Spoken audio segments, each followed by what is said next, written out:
Hi, I'm Leonard Seifert, studio founder of Omniok, and I hope you enjoyed the trailer. Ferocious is our love letter to action, adventure, mystery, and dinosaurs. You're not just surviving the island, you're exploring it, uncovering its secrets, and even teaming up with the creatures that you used to fear. The demo is currently live with 2 playable levels, mixing survival, exploration, and intense combat. There's so much more to discover, so please follow us on Steam or socials to stay in the loop. Thank you. That about does it for this lunch break. We'll be checking in on 2025's Game of the Year contenders. IGN Live continues after this. You're watching IGN Live, brought to you by 5 Hour Energy.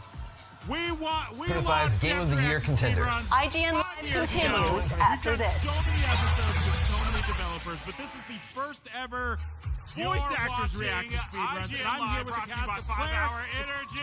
Here, Expedition 33. What's up, guys? Game of the Year contenders. IGN Live continues after this. We're going to need a little bit of audience participation here. This is Mitchell. Guys by Snap Online. Expedition 33. IGN Live continues after this. What we're going to do is we're going to count down a little bit of audience participation. 5, 4, 3, 2, 1, go. And that's when the speed run is going to start. Everybody ready? Yeah! 5, 4, 3, 2, 1. Okay, so what we're doing here is we are starting from the Forgotten Battlefield, which is almost the end of Act 1. But that's fine, because nothing sad happens at the end of Act 1, right, guys? Nothing sad. Nothing sad at all. So, yeah, this is your guys' third interview with us. Yeah. And how have you guys been enjoying IGN Live thus far? I'm having a terrible time. Yeah. Ben! I hate it here. No, it's been amazing. The audience have been so welcoming to us, and to kind of seeing the love for this game that people have and experiencing it really firsthand for the first time since it's been out, it's so cool. Yeah, I forgot because of all the things. I didn't even intro you guys, so let's do that now. We got Ben Starr, the voice of Verso. Kirsty Ryder, the voice of Lune. Max Songs, I can't do it, I'm sorry. I love you. One more time? Cazorla. Cazorla. He is the voice of Eskia. Rich Keeble, voice of Minoko. Shala CL. And everyone knows Jennifer English as Mael. So, we're doing the speed run.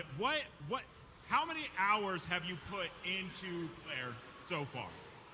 Too many. Probably about 300. I probably play 3 hours a day. Yeah. Wow.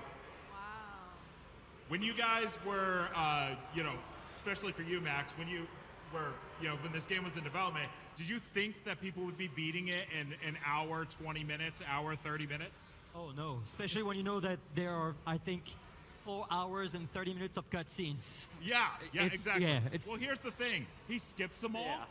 So, sorry about that. Great cutscenes. I just don't watch many of them. Get That 'em. makes me so... Get him! Get him! Thank you so much for respecting our work. It really is amazing. It's so cool to see the ways in which audiences have really engaged with this, and I think Guillaume has said himself that he wants to see people do no-hit runs.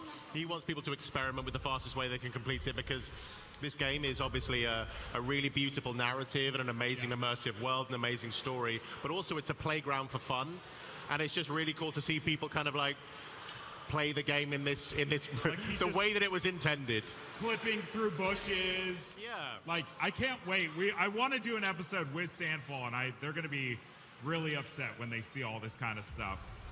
So I have a list of funny questions here. I'm going to start with Kirsty. Kirsty, you play Lune.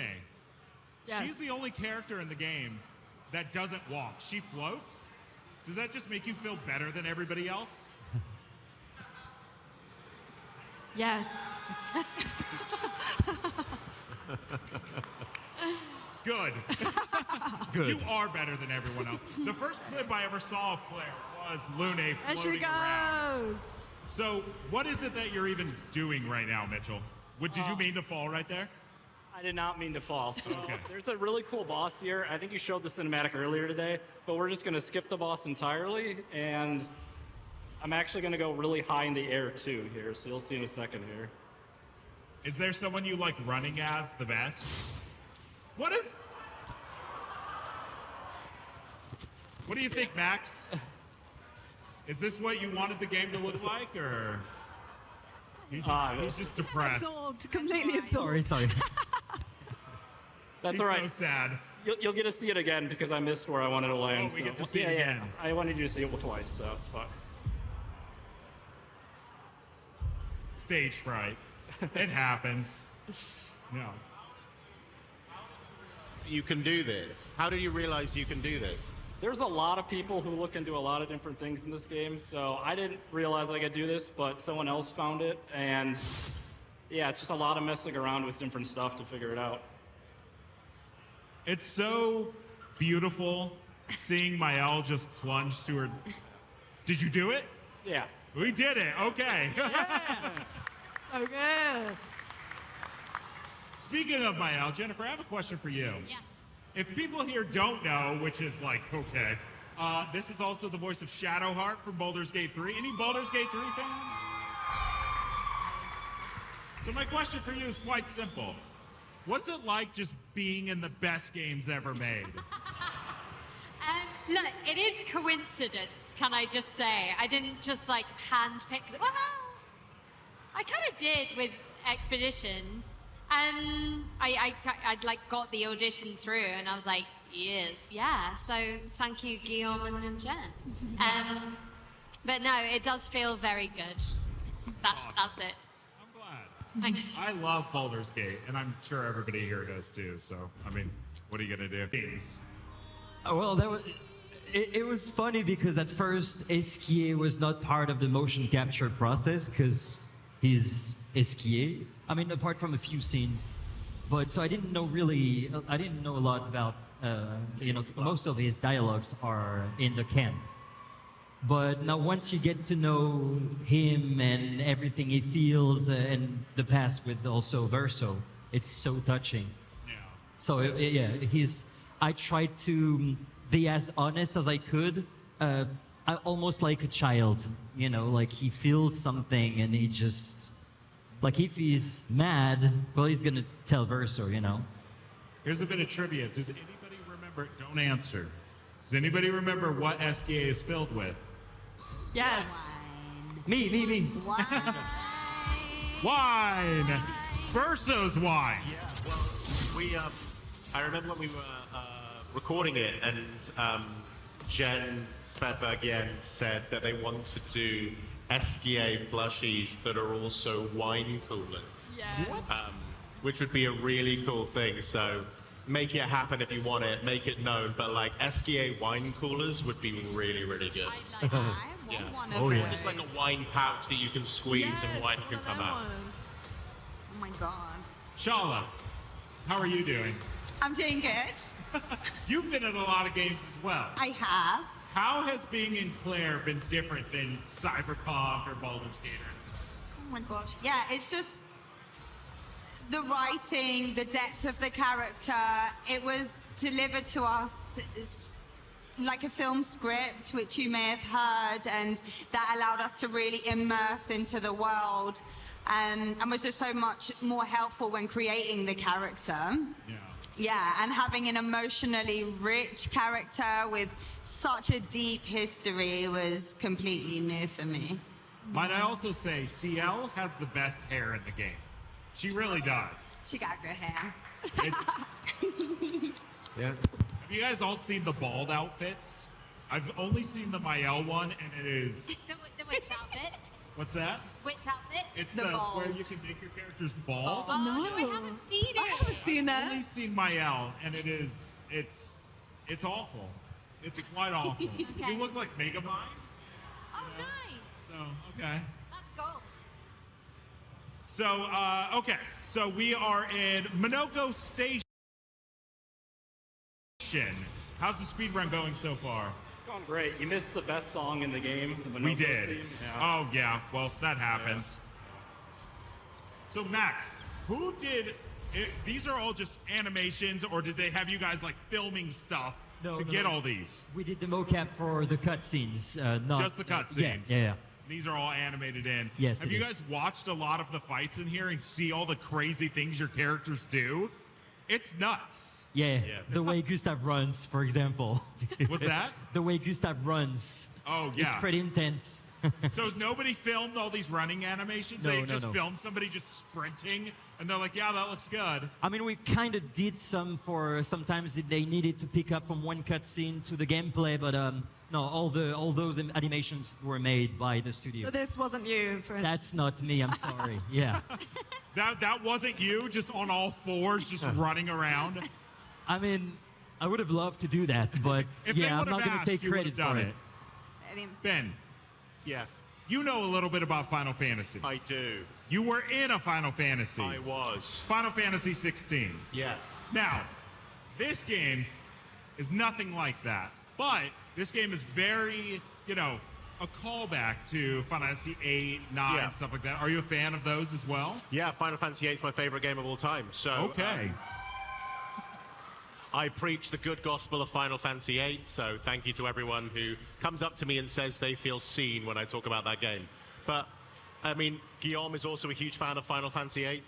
And actually, he sent me a clip about a year ago of all the characters running around the world map to blue fields from Final Fantasy VIII. Just because he was like, I want to show you the world map, but inspired by the game that both of us love. And I think there's so much of the DNA of RPGs of years past in this game. Yeah. And you can see it. It's this team have made a game that they would want to play and inspired by the games that made them fall in love with video games. And I think the reason that everyone's here supporting us right now is because they feel that love in this game. And I think that's what makes it feel so special. Yeah, as I was playing it, because I didn't look too much into it before I played it, and it's like Eskia, he becomes your boat, and then he becomes your airship, and you're in this open world. Like, I didn't know there was like an open world in the game. Everyone's like, oh, it's kind of linear. And then you leave the like breezy meadows, the first area, and you're on this open world. And I was like, I'm 12 again, playing a game on my PS1, because that's honestly how it feels when you're playing this game. I mean, the overworld map was, the solution to a problem of scale back in the 90s. And I think maybe video games decided that that was a thing of the past. And, there are fantastic video games out there that have overworld maps. Like, I'm a huge fan of Ni no Kuni.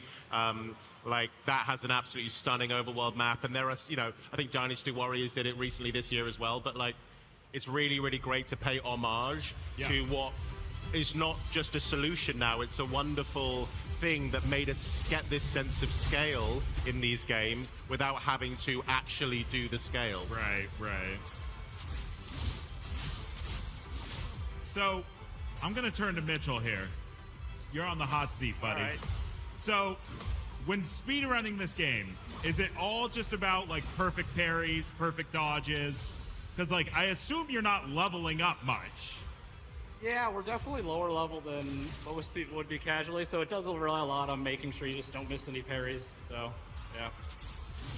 I see you're already fighting Renoir. I did. I fell from the sky again. You kind of missed that point, but we do that a lot here, so I just kind of fell from the sky and ended up here. Got it. Spoilers for everyone who, you eventually fight Renoir.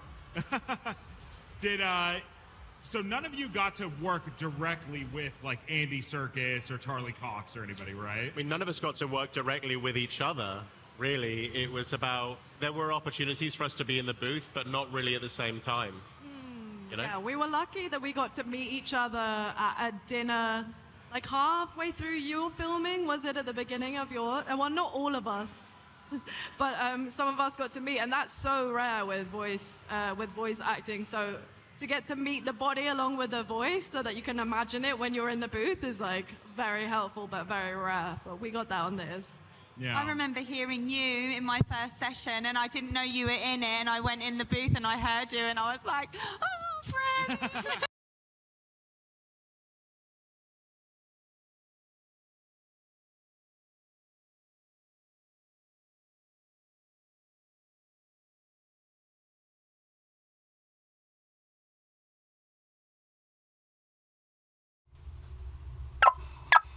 Esse som... É hora de...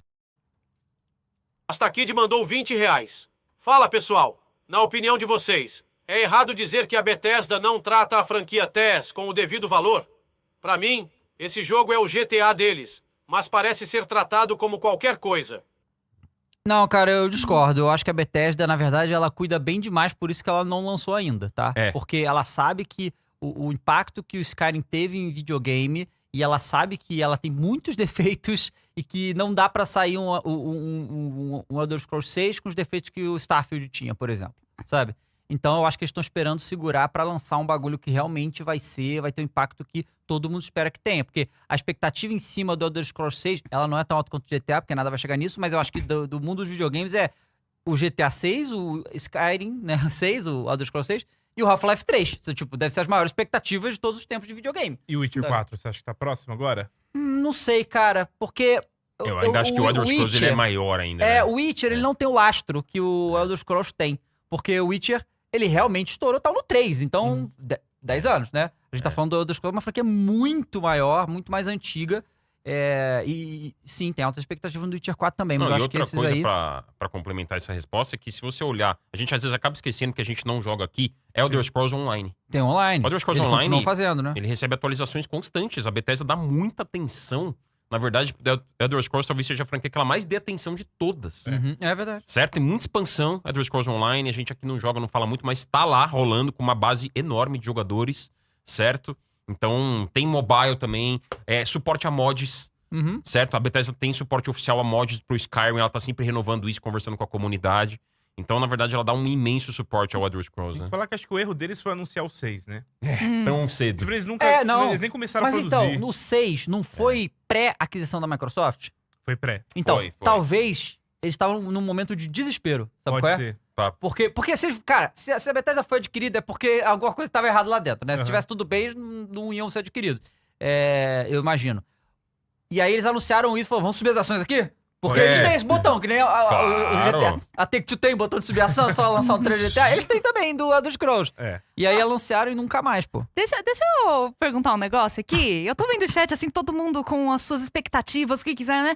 Será que a gente podia fazer uma enquete da questão? Tipo, o que você mais quer ver no evento? Porque, assim, tem alguns nomes de jogos que se repetem muito aqui. Aí eu ia sugerir Persona 4 ou 6, State of Decay, The Elder Scrolls ou Silk Song. E o Silk Song já tem umas notícias aqui que o Cardoso me atualizou. Ah, sério? Qual que é a má? O Jason Schreier decidiu hablar no Blue Sky. Ele falou assim, feliz aniversário de 3 anos pro Xbox, dizendo que o Silk Song lançaria nos próximos 12 meses.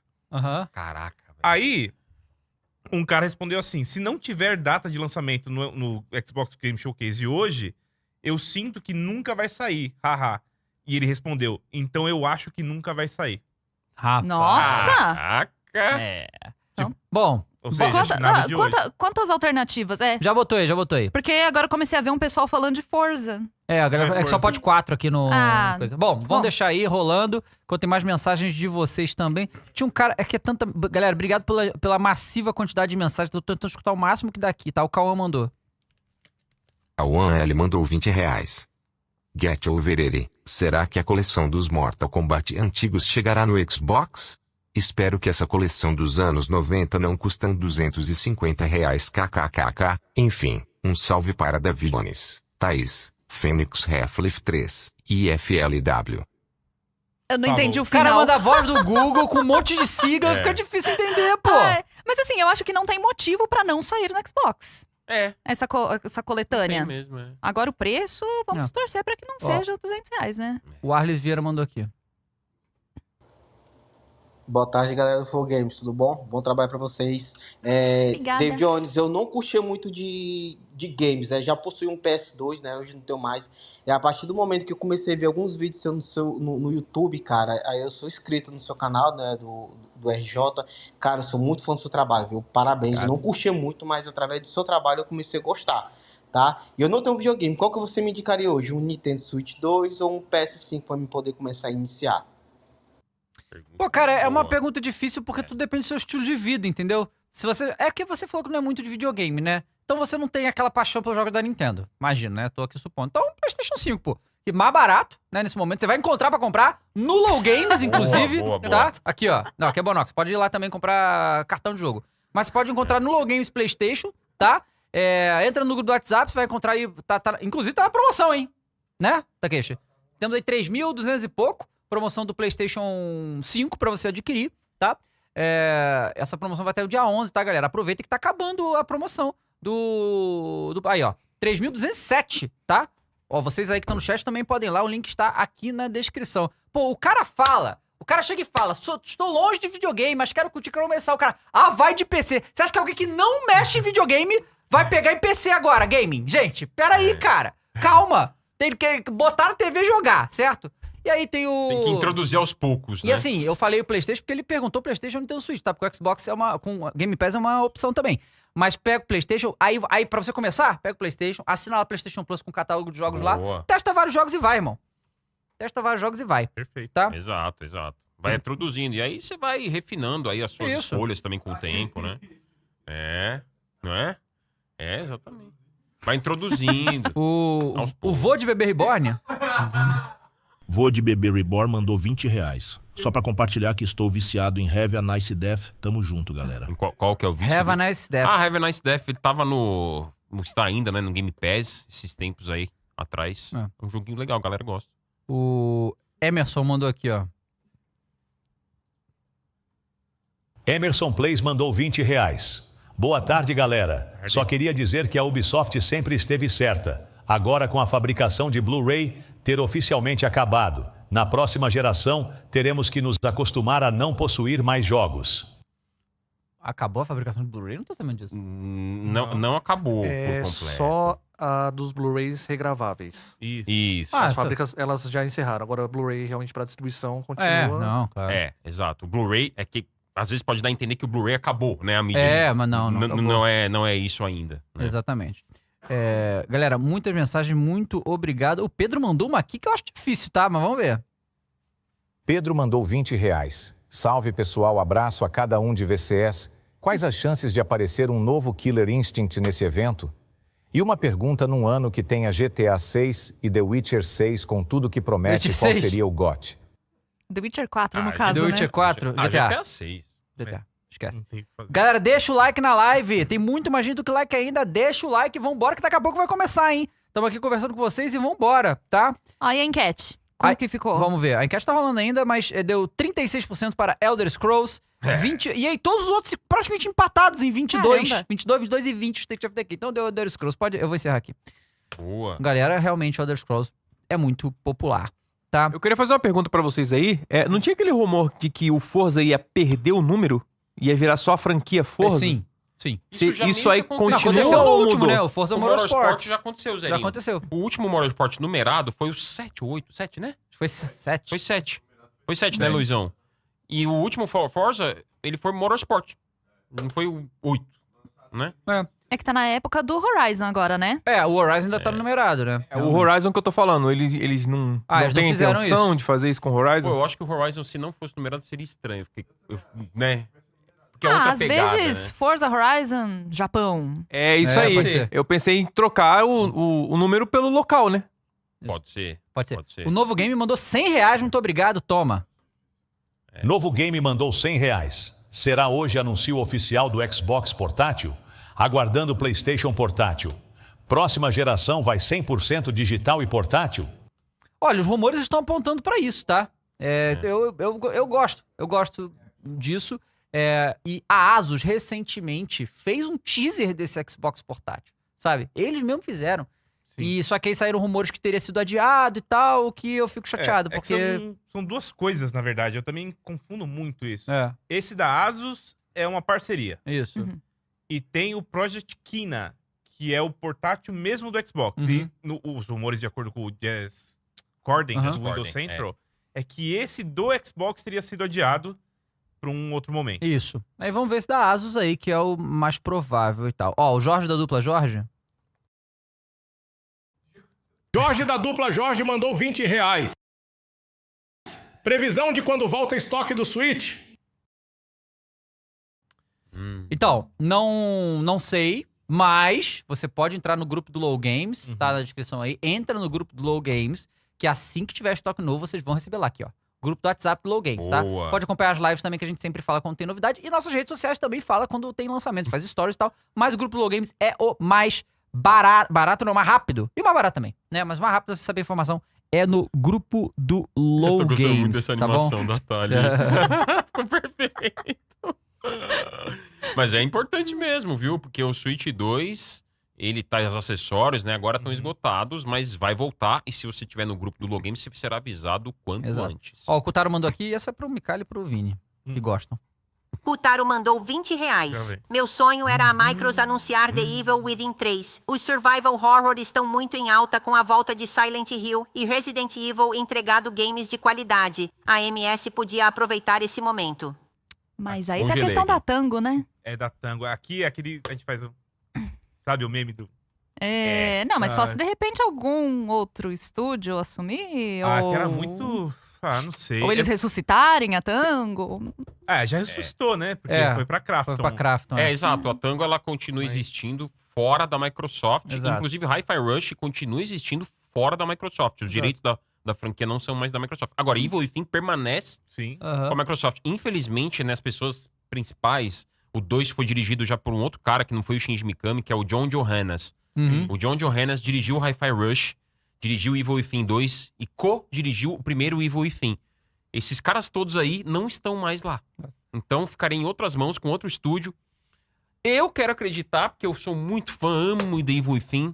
Então, se anunciam isso aí, meu amigo... E o 2 acabou no cliffhanger, né? Acabou no cliffhanger. O Novo Game mandou R$100 aqui no Superchat. Falou, queremos Steam no Xbox. Aí sim. O Eric Williams virou membro. O Francis mandou R$5, falou do Evil Within também. O Vinícius Cruz mandou R$20 no Superchat. Falou, fala galera, boa tarde. Muito feliz por mais um evento da Xbox com vocês. Acho que um dos maiores acertos que a Xbox pode fazer hoje é o Psychonauts 3. Olha, ninguém tinha falado do Psychonauts 3. Além de ver o que os estúdios mais esquecidos estão fazendo. A Double Fine tá... né? Sem nada, sem nada, a gente encontrou com o Tim Schafer no evento passado, não foi? O Tim Schafer tá só curtindo o contrato dele, é isso que ele tá fazendo. Ele tá curtindo muito. Não, mas assim, ele ainda tá presente nesses eventos, diz alguma coisa, não? Sim. Ano passado ele tava lá. Tava, ele inclusive apareceu com a gente no vídeo, né? Chegou a aparecer com a gente no vídeo? Ou a gente só falou com ele?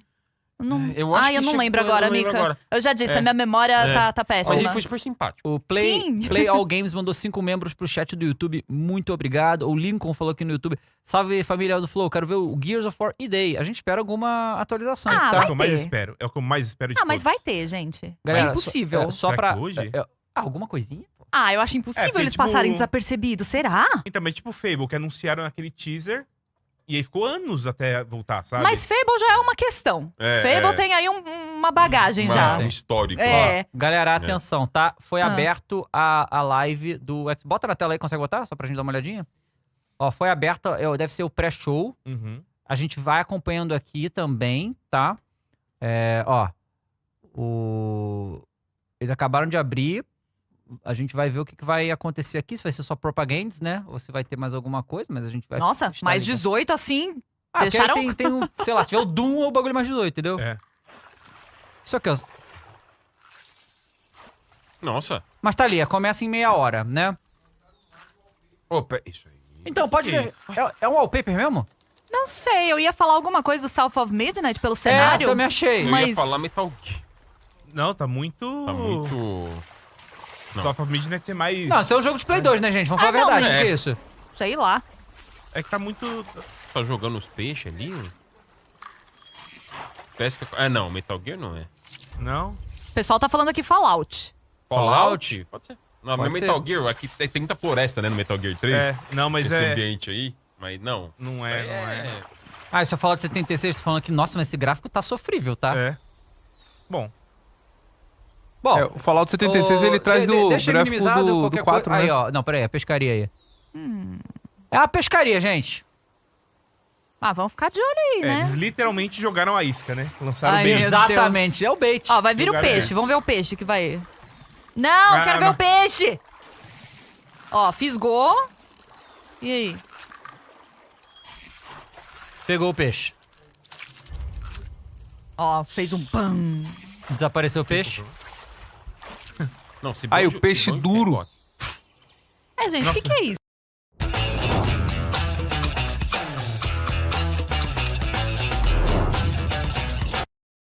Não. Eu até ia falar, será que é uma coisa de WoW? Não. Não, Não. acho que tá mais Fallout mesmo, 76, realmente. Agora, sabe o que pode aparecer também? A gente tava falando aqui dos jogos da Activision, agora há pouco. O Tony Hawk tá pra ser lançado. Verdade, 3 Tony mais Hawk, 4. e vai ser no... Vai sair no Game Pass, porque pertence à Microsoft. Então pode ser que eles mostrem mais um trailer, dê um novo lembrete aí, né, do Tony Hawk, né, galera? Inclusive, Aliás, vai ser jogão, hein? Bruno Micali, lá no site do flowgames.gg, Boa, Vinão. já temos a lista do que esperar pra esse evento. Né? Opa, Se tiver curioso, Entra lá, porque tem inclusive, tudo que a gente tá falando aqui acompanhando, galera, vocês vão encontrar logo após o evento o resumão.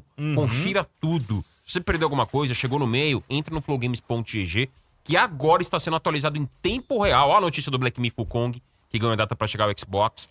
Nós estamos atualizando, a galera da redação, né, o Astolfinho, a Tá e o Tom, estão a todo vapor atualizando o portal do Flow Games, tá bom, galera? Então, se você perdeu alguma coisa aqui, né, Vinão, vai ter muita coisa lá. com certeza. Resumo dos eventos de ontem, olha lá, ó. Ah, é verdade. Quem perdeu o Futures Game Show, não sabe o que rolou, já tem lá. Perdeu a Future Game Show, que teve muito indie bacana que a gente cobriu aqui. Aliás, a nossa querida Tamatsu conduziu brilhantemente Ah, imagina. esse programa aqui, certo? Foi muito legal. O Jé tá aqui com a gente também. Sim. Então, acompanhe aí no flowgames.gg se você perdeu, porque teve muito indie que você vai curtir, cara. Tem um resumão aí agora no flowgames.gg, mais próximo a você. Minha dica, abre uma abinha e deixa o site aberto aí enquanto você acompanha a nossa live, porque todas as notícias estão sendo atualizadas em tempo real. Beleza? Muito Valeu. bom. Spartex mandou 5 reais aqui no Superchat, falou, vindo aqui atrasado pra agradecer pelo Elden Ring dropado no Low Games durante o Flow Games Awards do ano passado, que está devidamente platinado muito bem, galera. Você também entre nos grupos do Low Games pra não perder nada. Pode tirar o áudio desse negócio aí, Takeshi, por favor? E a gente fica só de olho se mudar alguma coisa ali, tá bom? O Koda Urso. Koda Urso mandou 20 reais. Será que vamos ter The Elder Scrolls 6? Com o sucesso do remaster de Oblivion seria uma boa. Só uma coisa, Koda Urso é por causa de Irmão Urso, né? Deve ser? Não sei. Tem que ser. O Paulinho mandou aqui, ó. Paulinho PB mandou 20 reais. Salve, galera do Flow. Será que nos anuncios dos jogos já vão meter o símbolo para PS5 e Switch 2? Meu sonho é comer uma pizza com o Micali. Vamos fazer esse sonho aí acontecer, cara. Totalmente realizável. Muito bom. Nossa, próximo meet and greet aí nessas Gamescom.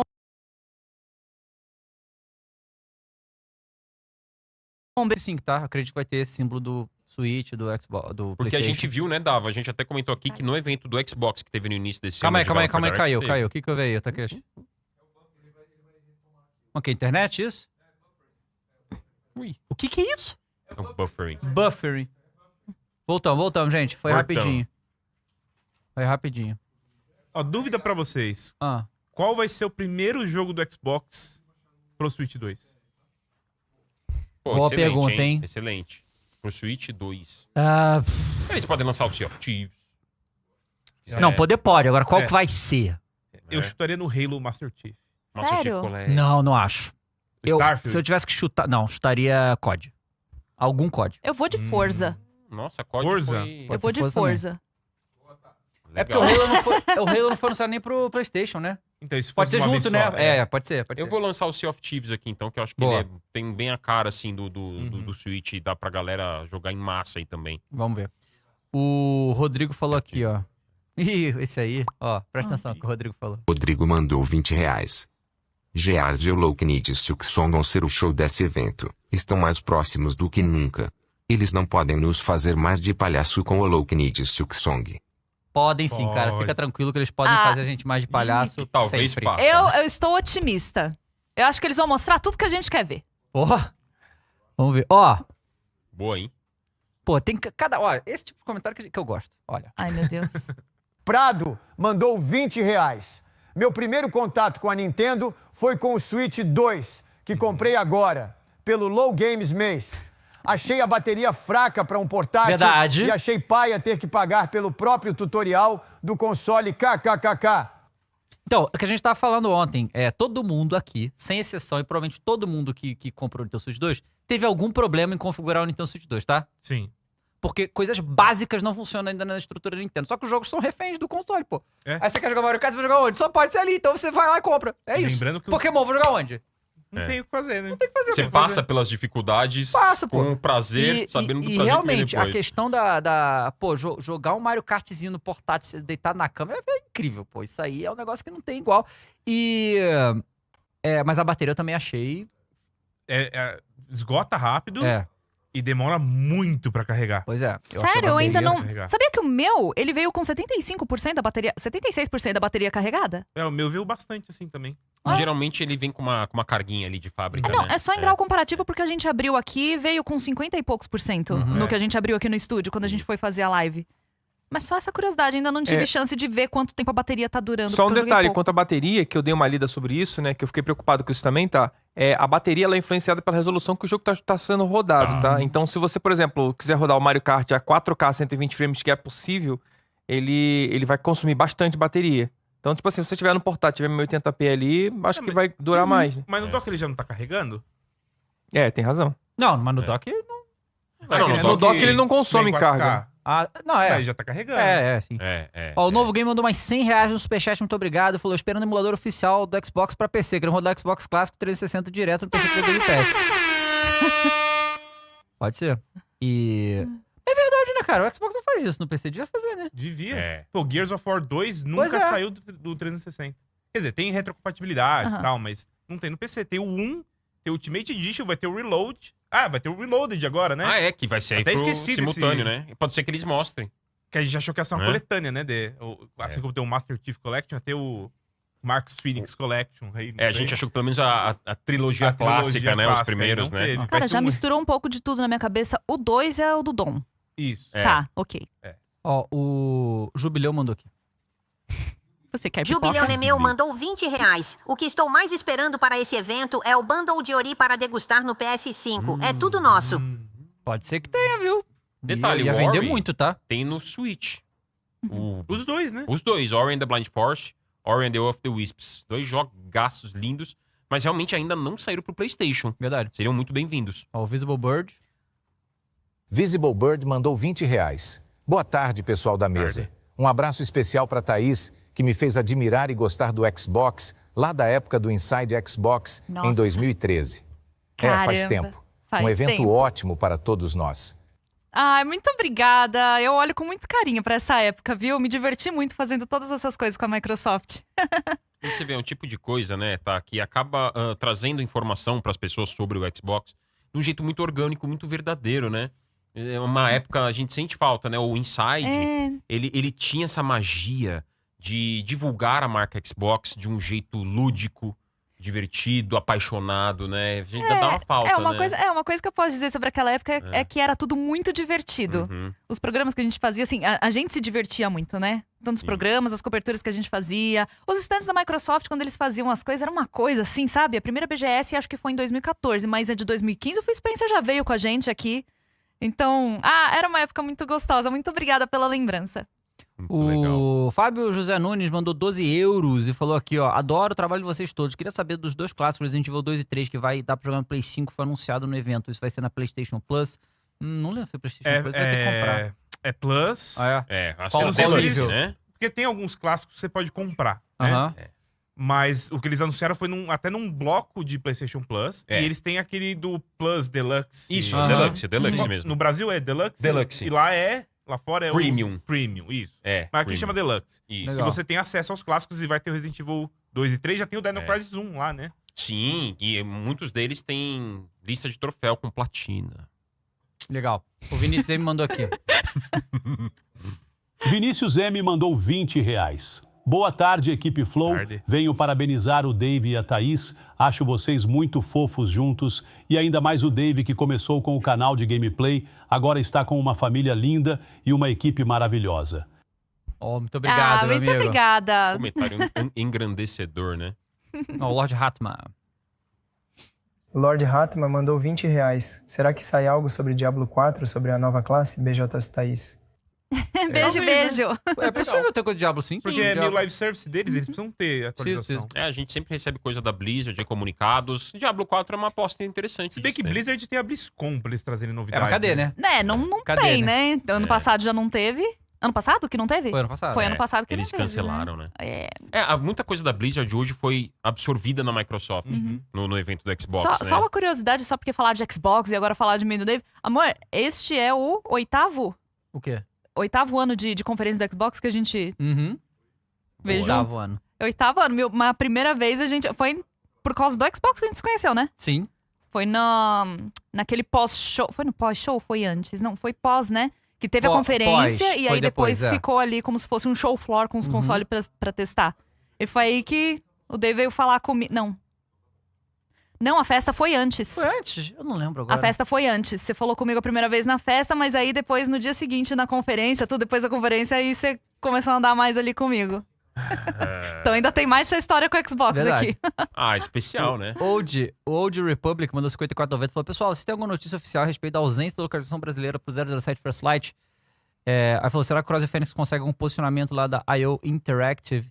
Então, cara, a gente tá esperando informações, tá? Porque não teve nada ainda, mas ia ser lamentável não ter o bagulho em português. Não tem nenhum cabimento no negócio desse, tá? O Hitman tá em português, né? Sim.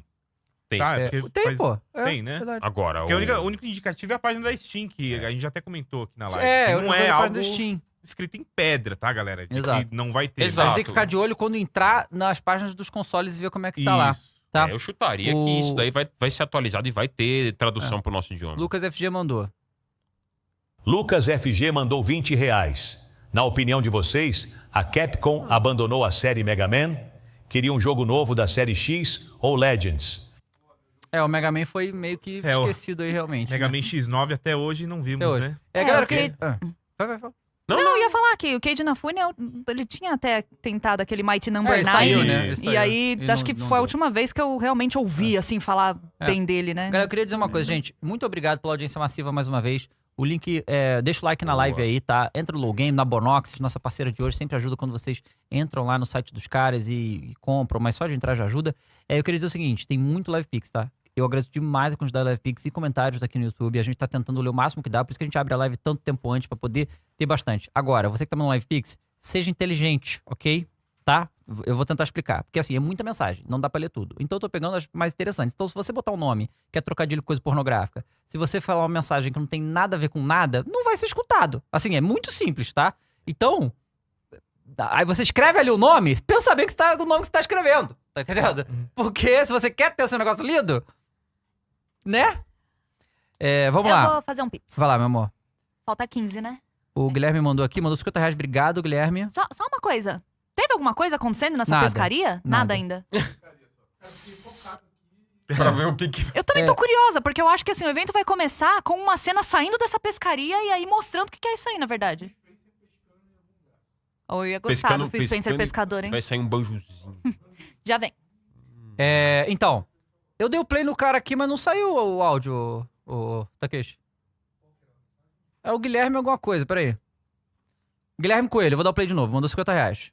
Vou dar o play. Guilherme Coelho mandou R$50. Oi, Dave, escuta meu Live Pix aí, o Zero é muito foda. Tá aí. Obrigado. Guilherme Coelho mandou R$50. Oi, Dave, escuta meu Live Pix aí, o Zero é muito foda. Beijo, Guilherme. O Mint mandou aqui, ó. Mint mandou R$20. Encontrei o Micali na fila da Gamescom para pegar o crachá e troquei uma ideia com ele. O cara é muito simpático e parecia que éramos amigos há muito tempo. Quero te encontrar na BGS e pago a pizza. Mint, obrigado, cara. Obrigado por ter parado ali, dentro da sua correria. Tamo junto. Galera, olha só. Então, a gente vai fazer essa live inteira, a gente vai escutar mais Live Pix. Aí na próxima live a gente vai continuar escutando, então vai embora, tá? Mas é muita, vocês não estão entendendo a quantidade de mensagem que é aqui, tá bom? O Night X mandou aqui. Night X mandou R$20. Salve, galera do Flow. Dava principalmente você, que acompanho desde os Piratas, faz muitos anos, mas lá vai minha pergunta. Será que o carro-chefe vulgo Forza Horizon vai ser revolucionário? Vamos ver. Olha esse aqui. Alisson Dugert mandou R$20. Boa tarde. Conheço uma artesã de Baby Reborn. Ela é uma artista. Insta. Arosanaritaku Art Reborn. Aproveito para mandar um beijo à minha namorada Beatriz, que amo muito. Abraço a todos. Muito bem. Cara, artesão de bebê reborn, cara. Você assistiu Servant? Tô pra ver ainda. Eu tô na terceira temporada agora. Curtindo? Sim. As O últimas Moisés duas mandou dão aqui. uma... Moisés Silva mandou 20 reais. Dava. Obrigado a VC e aos piratas por fazerem parte da minha vida desde que eu ganhei meu primeiro celular aos 14 anos. KJ com 23, ainda assisto com a mesma animação de antes. Que bom, Ansioso cara. pra ver GTA 6. Que bom, cara. Vamos lá. O Pablo Duarte mandou aqui. Pablo Duarte mandou 20 reais. Boa tarde.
care that the colony is in disarray.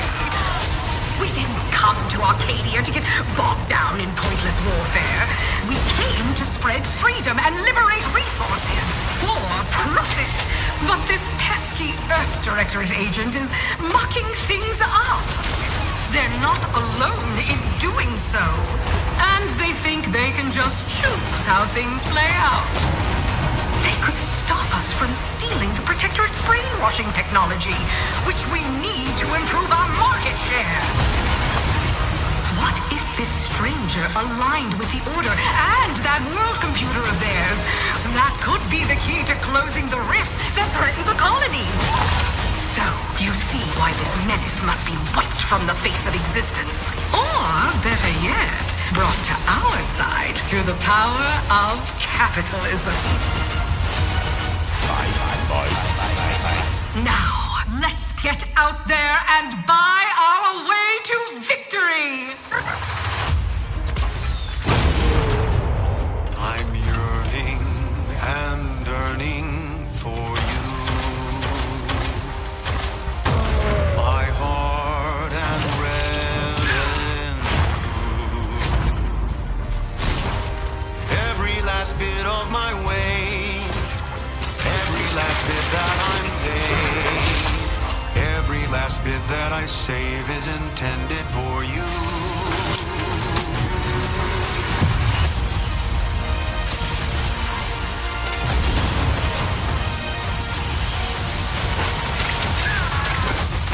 Although the cost may be high,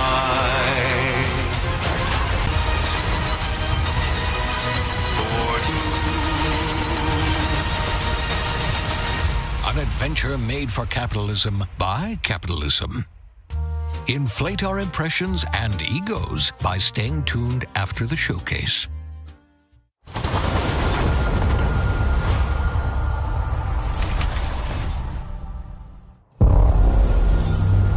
World premiere. Babe, what's wrong?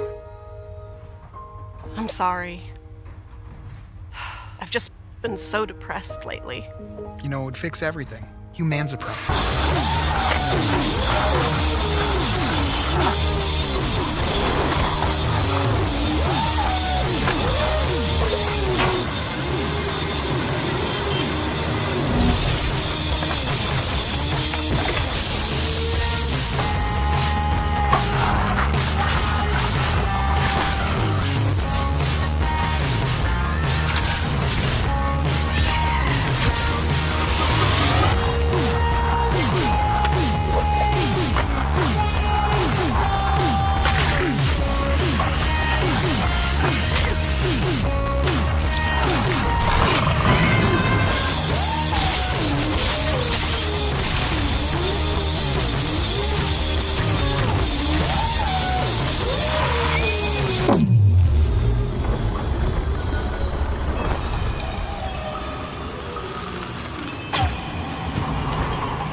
Yeah, humans are barely sentient. Scientists have done studies, and their brains are like half the size of ours.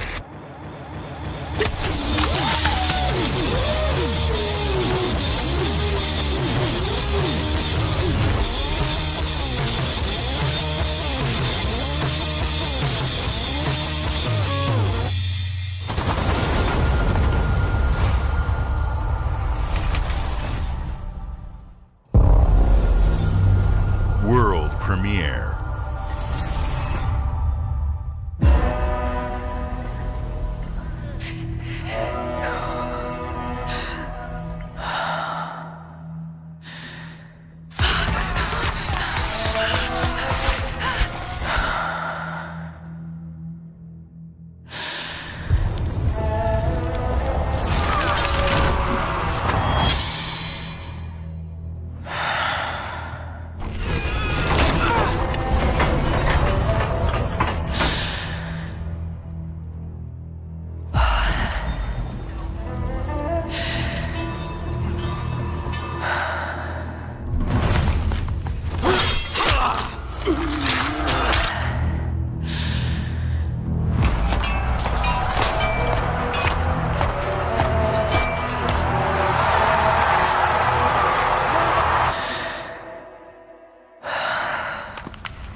At Xbox, we strive to put the player first.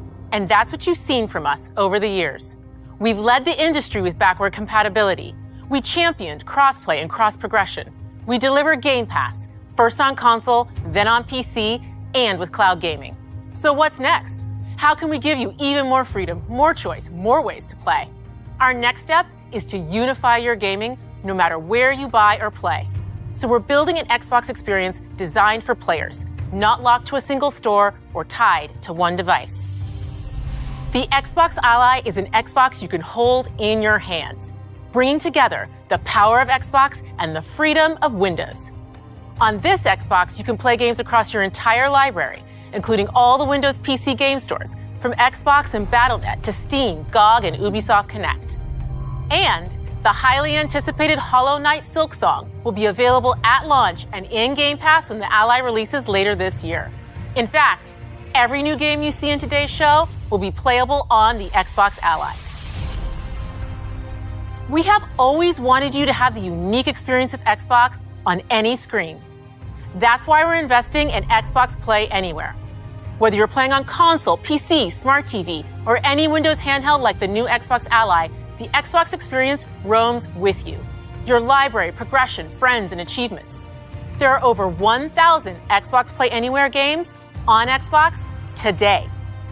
And every new game you see in today's show, from our partners and our studios, is Xbox Play Anywhere.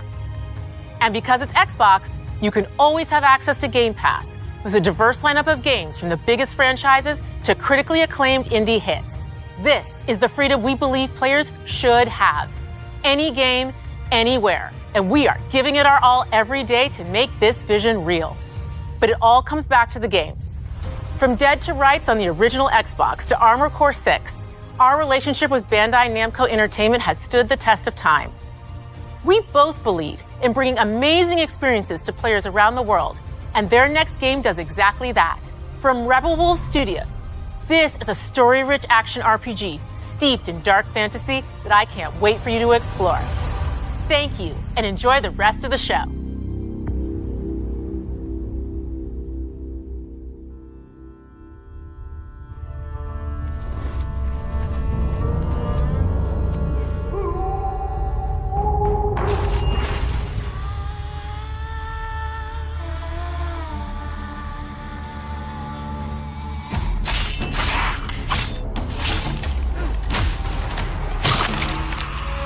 Monsters have always been here, watching from the shadows. And when we were at our weakest, they came out into the light. We feared for our lives, but we should have feared for our souls instead. The vampires didn't come to kill us. No, they came to rule. Turn us into mindless, docile cattle. Not me, though.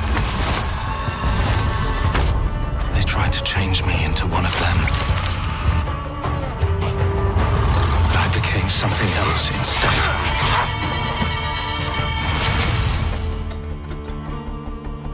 Their worst nightmare.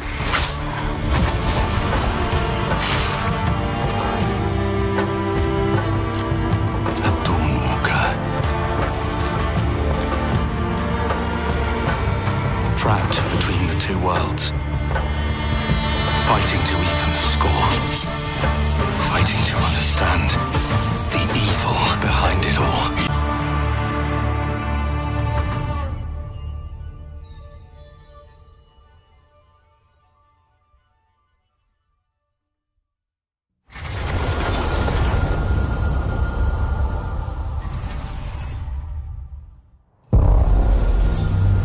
World premiere.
Watch your back, Yakumo. You're a wanted criminal now. I'll kill the Dark Dragon myself. It's my mission. My duty as a Raven Ninja.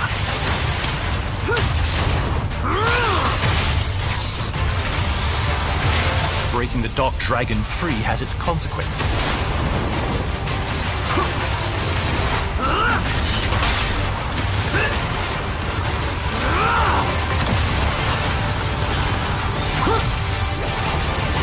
This is it. Sayori. Ryu, there's something I need your help with.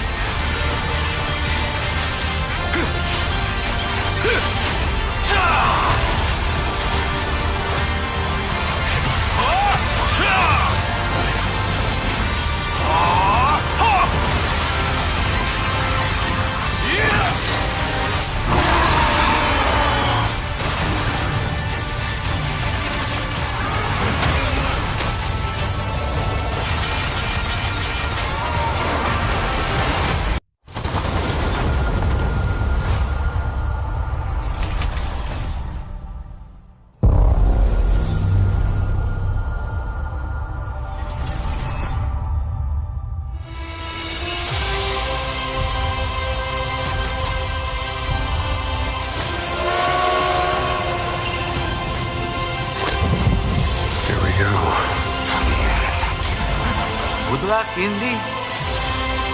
What are you doing, Jones? Are you crazy?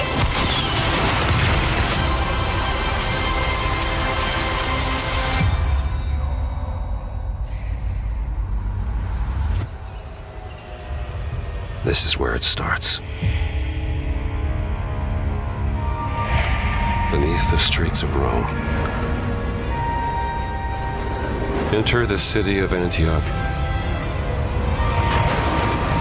Find the secret relic. Bring it back to the Holy See. Defend the secret. They worshipped the giants.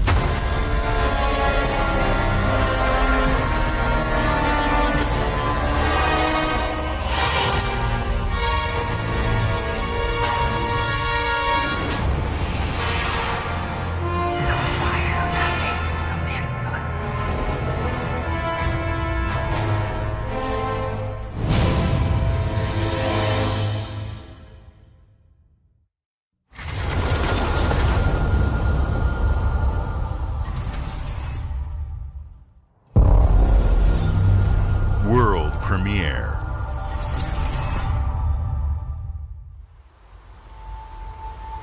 はるか昔、この国に輪廻の獣が現れた。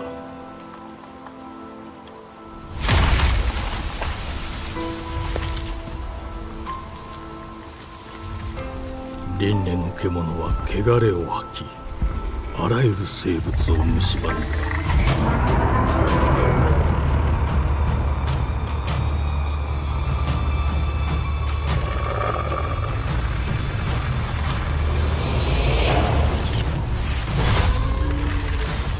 26年、人類は滅亡を待つのみ。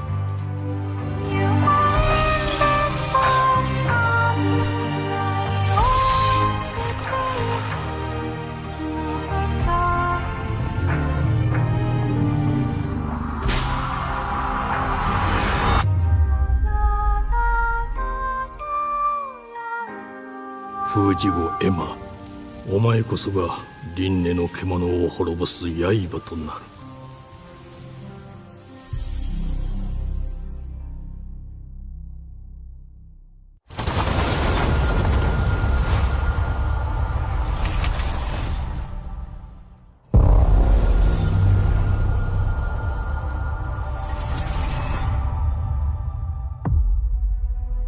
The glittering streets of Avalon sure do shine, because they swoop their filth down to us.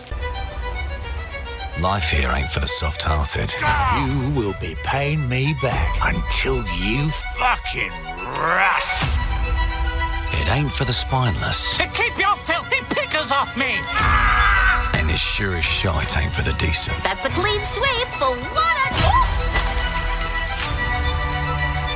There has been a crime! Justice itself has been affronted! I have been burgled! Lord Griswick. Burgled! Yes, I got that part. Do you know anyone who might wish you ill?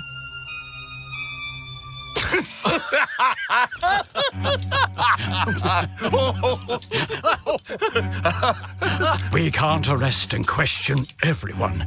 Let's see if we can narrow the suspects down a bit. They were, Trust your instincts, sir. tall, Yes, sir. built rather slim, well, muscular. Mm-hmm. Was very quick, agile. Go on. With a mustache. No, larger. I see. Quite fashionable. That's the fiend who robbed me. They got my good side this time. Breaking in is the easy part.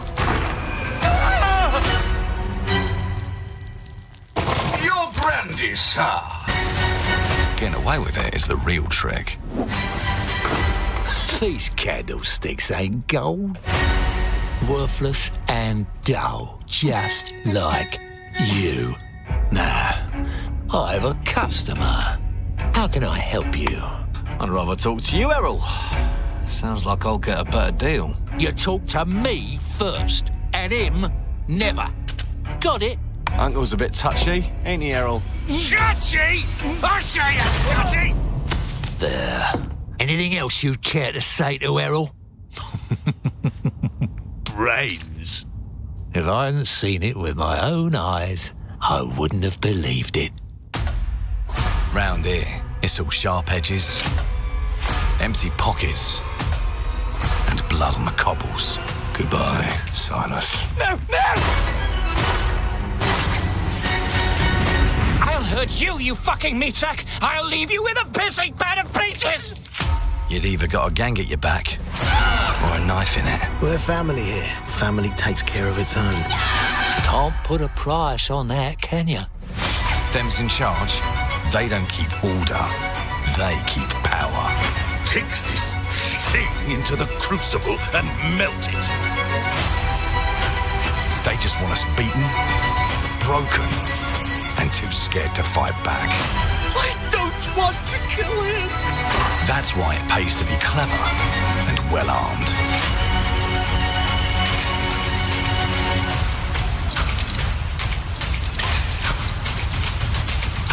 Let's go and end a few arguments.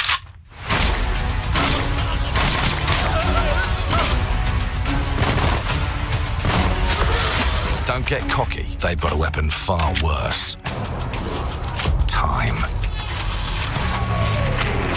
And if they can rewrite history, they can rewrite us. But look who just found Mummy's keys. Now I can fiddle with time. Put the bullet back in the barrel. Bring the chaos to a crawl. Take a mistake and make it like it never happened. We can change the world as we know it. One choice at a time. And I can even go back and change the past to change the future. And let me tell you, the hunters don't like it when the rabbits got the gun.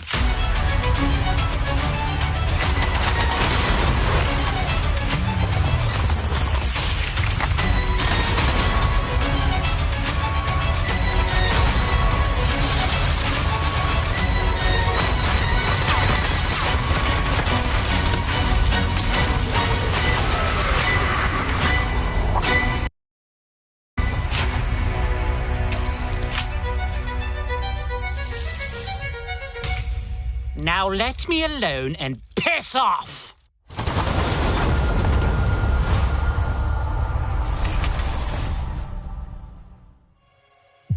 Our creative teams are dedicated to bringing players award-winning, record-breaking, critically acclaimed games. Call of Duty, Black Ops 6 from Activision, Doom, The Dark Ages from Bethesda, Diablo 4, Vessel of Hatred from Blizzard, and Avowed from Xbox Game Studios. All of our teams across Xbox First Party are shipping their most played games ever, and they're also delivering more content than ever before. From original single-player experiences to vast online worlds, our teams are empowered to build the games they've always dreamed of. We want our players to have the choice and flexibility of where and how they play the games our teams make. So of course, our games will be available day one in Game Pass, and every new game we make for both Xbox consoles and PC will be Xbox Play Anywhere. On behalf of our creative teams, thank you. These experiences don't stop when you put down the controller. As you've seen in recent years, more and more of our characters, stories, and worlds are expanding to brand new audiences through TV and film. A Minecraft movie and the Fallout TV series broke records and brought millions of players into the game. We have more projects in the works as gaming continues to influence film and television like never before. When it comes to growing new franchises, Obsidian is having a year like no other. From launching a blockbuster new game like Avowed to the upcoming release of The Outer Worlds 2 this October. Obsidian is always delivering great games, and they have a third game launching this year. You'll get to go deeper on it in our Direct, but until then, let's take a look.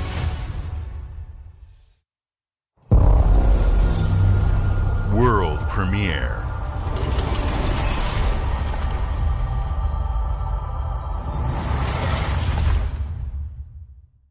I told you, you can't run from me, you foul beast!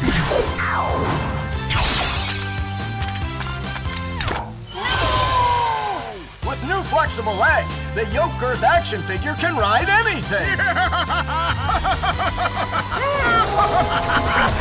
Breaking news. There's been an explosion at Brook Hollow Park. Chaos descended on a ceremony commemorating the 2-year anniversary of when 4 teenagers were miniaturized against their will and left to fight for their survival in the backyard of a deranged scientist. Formerly evil company Ominent Practical Technologies was set to dedicate a statue of the 4 teenagers, fast food science robot Burgle, and Dr. Tully when an explosion erupted. Dr. Tully and the teenagers' current whereabouts are also unknown.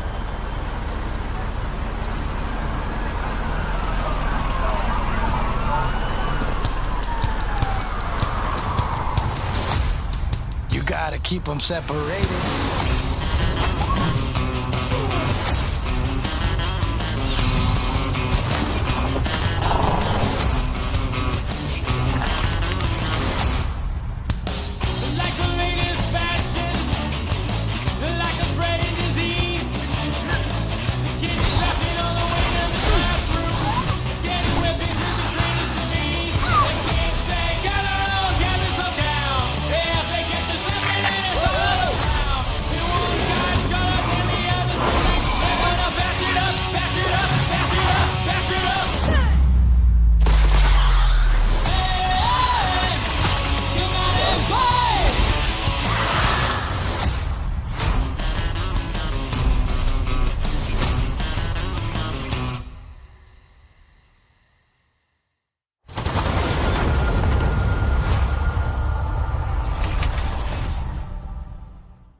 The predecessor, ND3500, reached.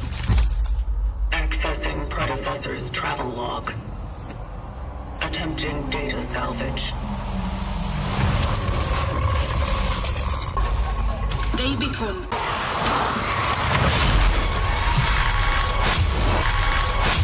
They seem to act more consistently, in coordination. Destroying the nest is now a priority.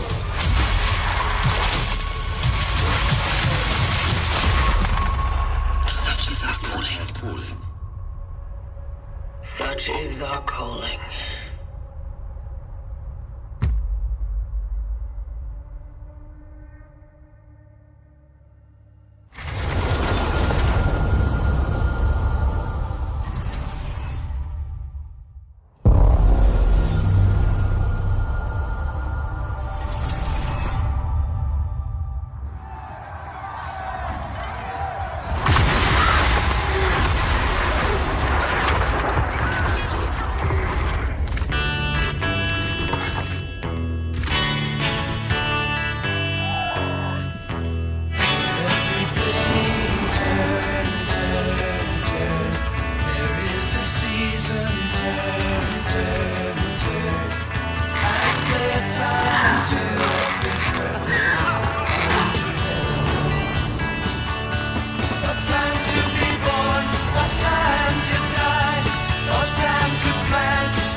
Thomas, the ship's breaking apart!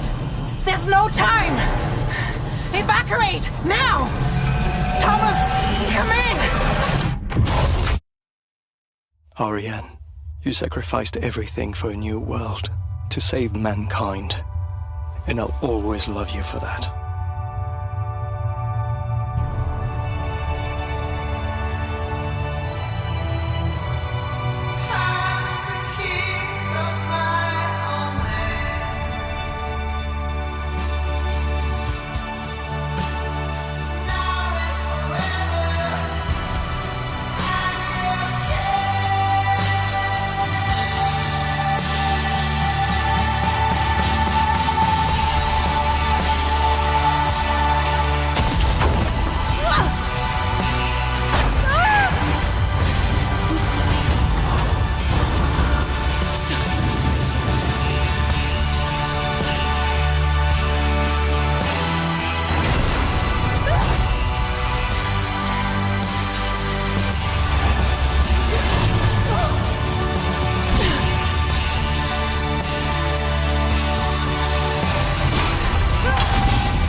Wherever you are, I'll find you.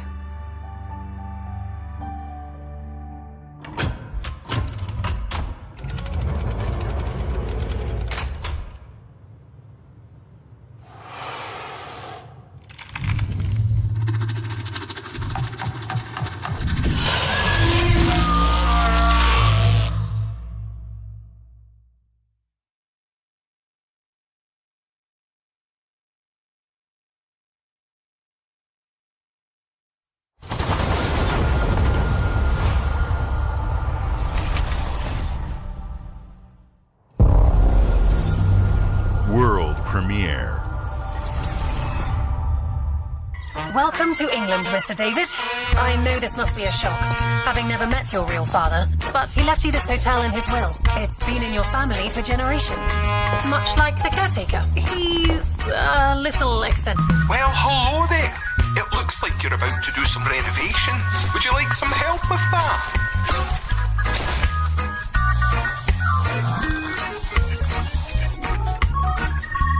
So, my father was renovating the hotel when he disappeared? Not just the hotel. He was helping the entire village.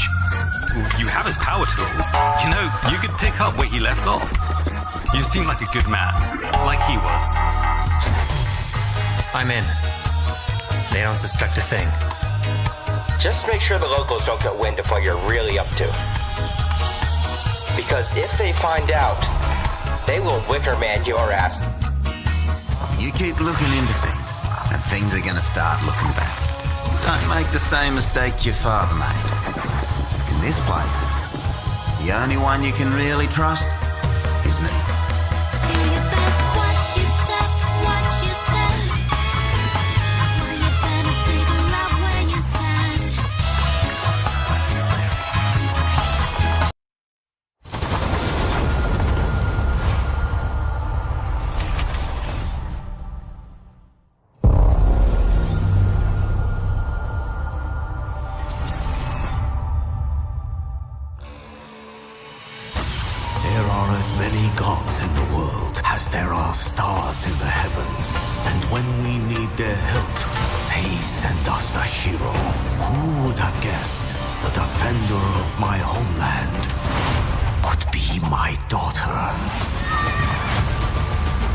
She unlocked the heavenly spear, but is she worthy?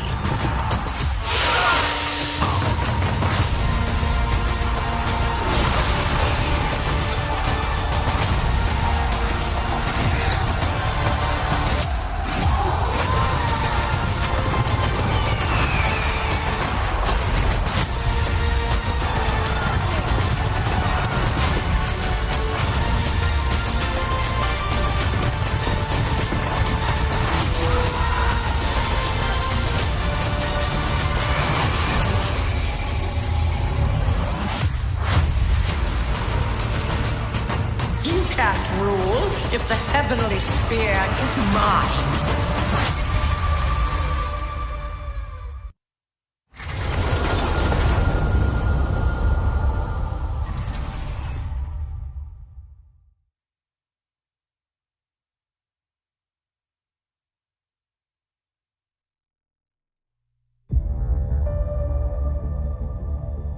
주권 국가의 자주적 결정을 누가 허락하는가? 만약 이 결정이 패권 국가의 특정 정치 집단의 이익을 저해한다면 당신의 특정 행동이 대중의 의사결정에 영향을 미칠 수 있으며 반대로 누군가는 당신의 의사결정에 영향을 주려 한다는 것을 인지할 때 자신만의 온전한 입장을 세울 수 있지 않을까? 당신의 입장은 온전한 본인의 판단인가? 그렇게 믿고 있거나 믿고 싶을 뿐.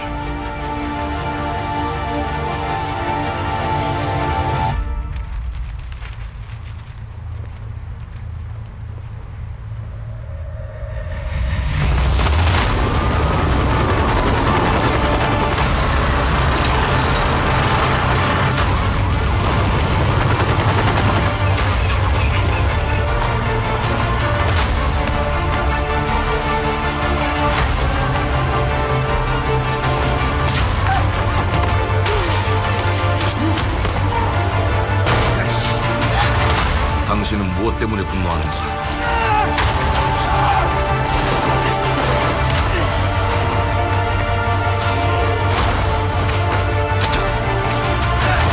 당신의 분노는 스스로 결정한 것인가?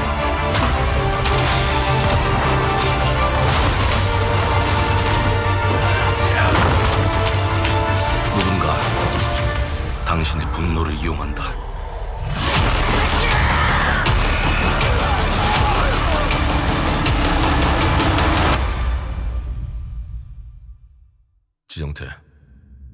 지정태!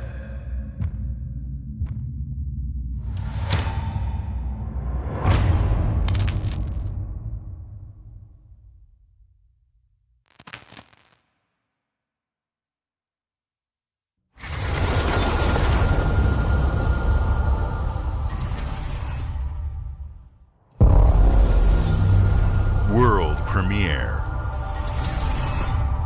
Te unanite waiora. Dia novo tua libemo iwalotaname. Ona utalima di efemo.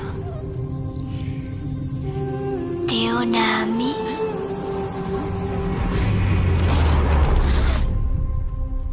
Toma tua calio terali.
Well, hello there.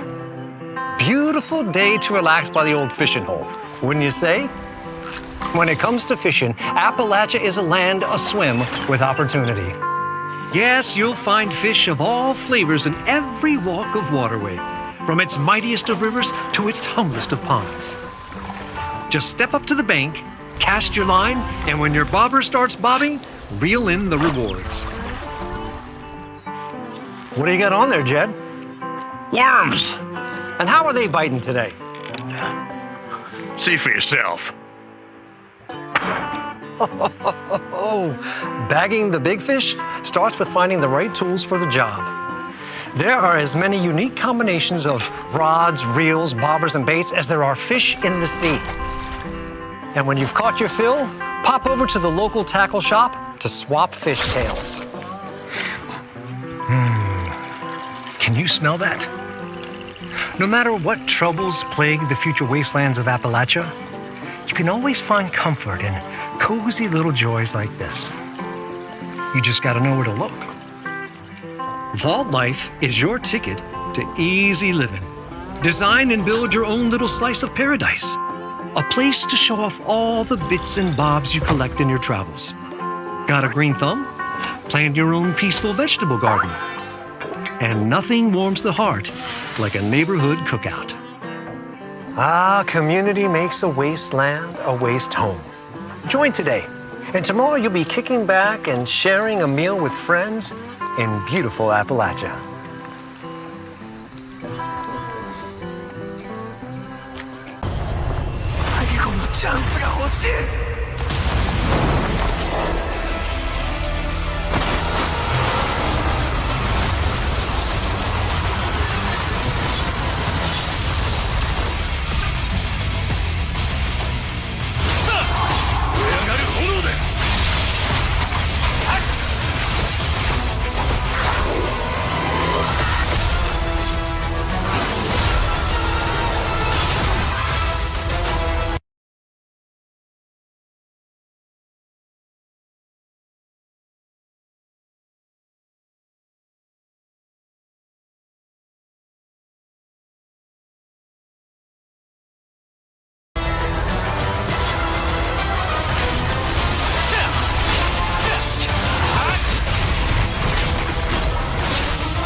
World premiere.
Hey, what's up everyone? It's Tony Hawk Pro Skater. I just want to say thanks to everyone for all the love and support we've seen since we announced Tony Hawk's Pro Skater 3 and 4 a few months ago.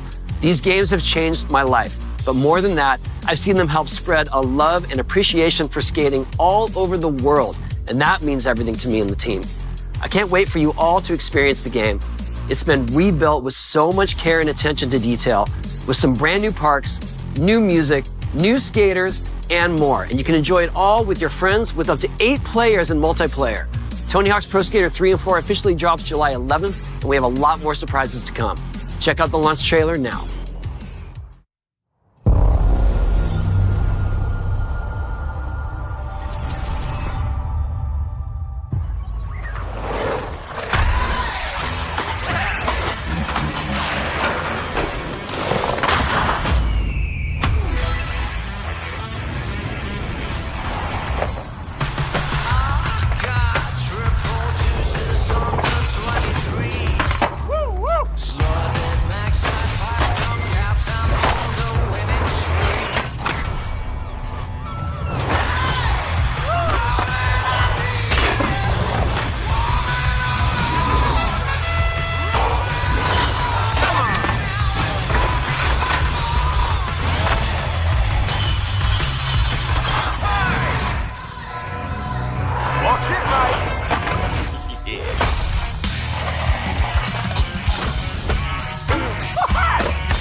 your baby.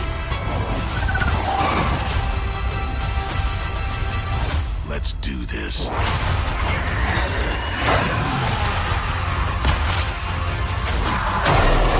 This is gonna be awesome.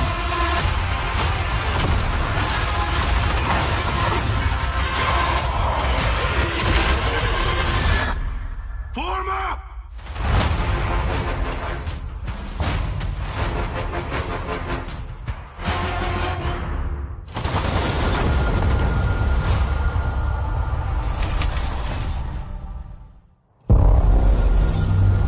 World premiere.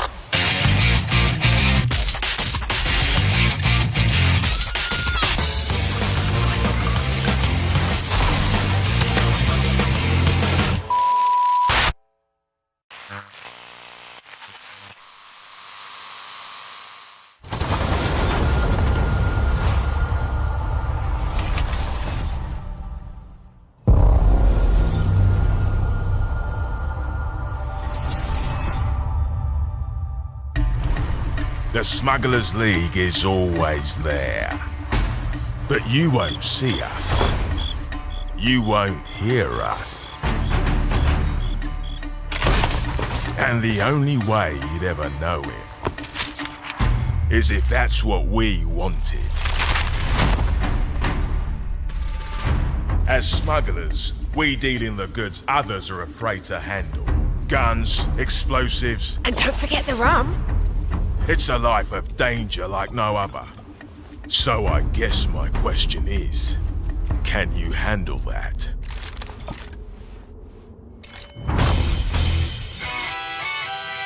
Getting your hands on gold is one thing, but you should know that this is what we're really after.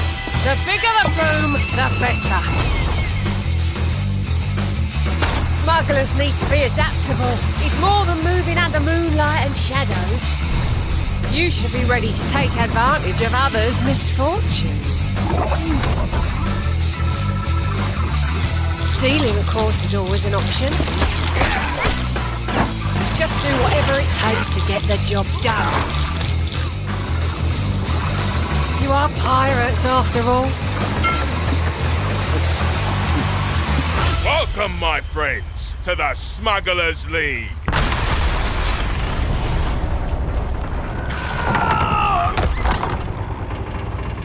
You're paying for that.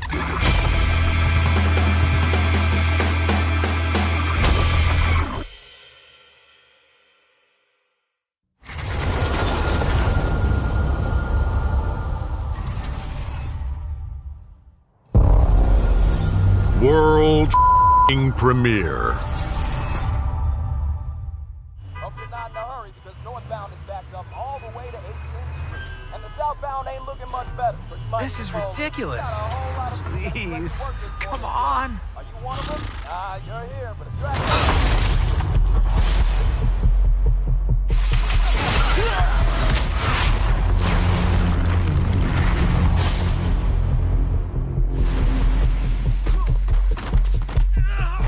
Had enough yet? No, Dad, not even close.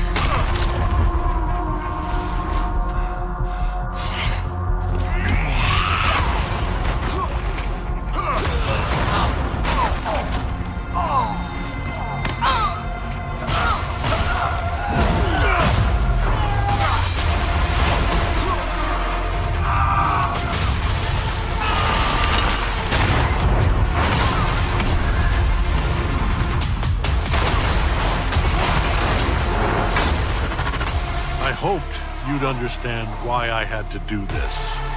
Accept our rule.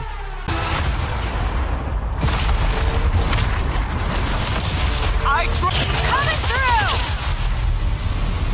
Let's do this! Gotcha! Going up! Come here!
objections. Know your place, little lamb. There's no one to save you now. You will answer for what you've done! Our flames are our own, and they burn as one. Come to me, Ifrit!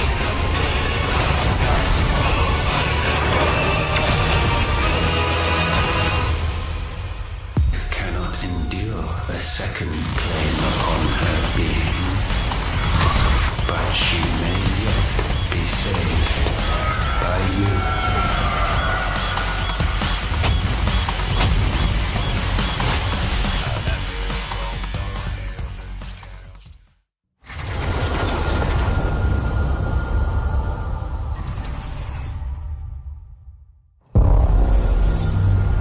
World premiere.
Games like Psychonauts 2 showed how Double Fine excels at creating unique and innovative experiences, and Keeper is no exception.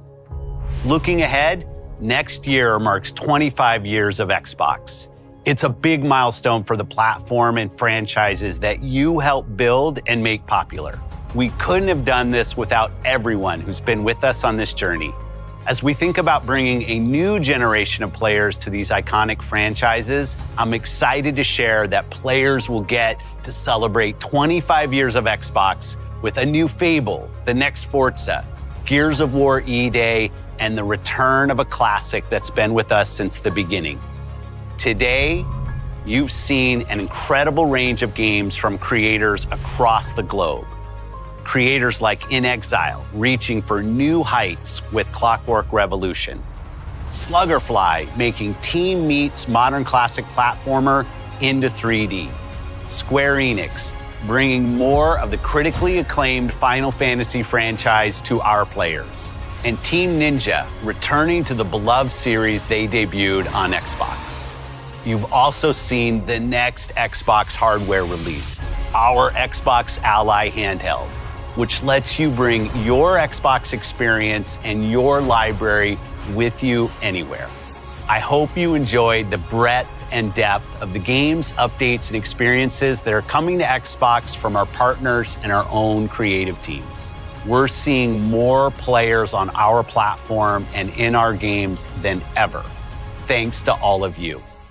We're proud of the creativity that Obsidian is delivering this year. Immediately after Showcase, our Direct begins, where you'll go inside the studio for an extended look at The Outer Worlds 2 and Grounded 2.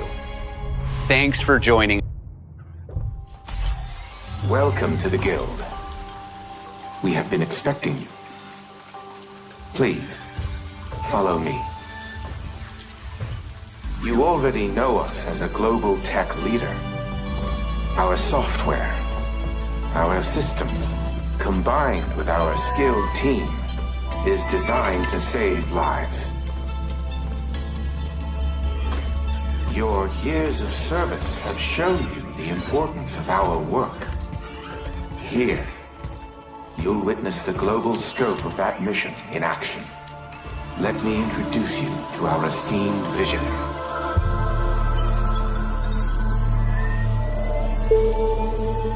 For too long, we have been bound by outdated systems, accepting limitations instead of redefining them.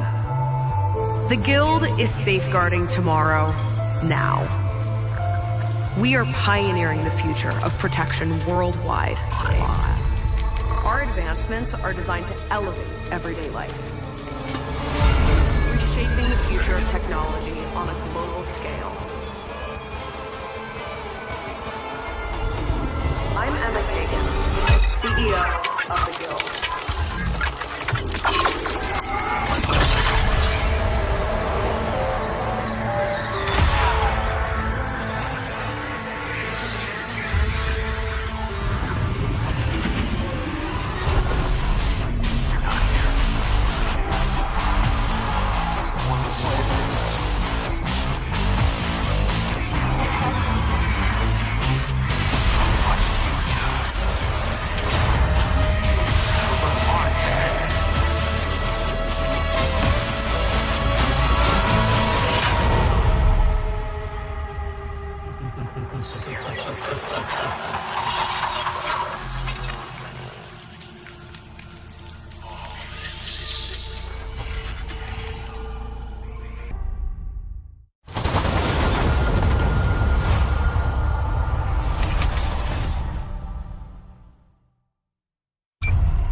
Welcome to Obsidian Entertainment.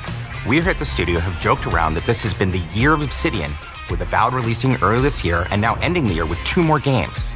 And what better way to cap this incredible year for us than by doing what our studio does best, sequels. That's where I come in. You can get out of here, Fergus. Thank you so much. No, you're doing great. You nailed it. The sequel is the lifeblood of every great franchise. Think about it. The original creates the world and builds fandom, but the sequel, that's what makes it worth remembering. No sequel, no hoverboard. No sequel, no dual SMGs. No sequel, no raccoon tail. No sequel, no Zune 2. Which doesn't really exist, but I wish it had. There was a Zune 2. There was a Zune 2? I'm Mark, the head of sequels here at Obsidian, and I have sequelized everything. Blockbuster movies to AAA video games to my first marriage, so trust me, I know what I'm doing. Come along on this journey with me. Part 2.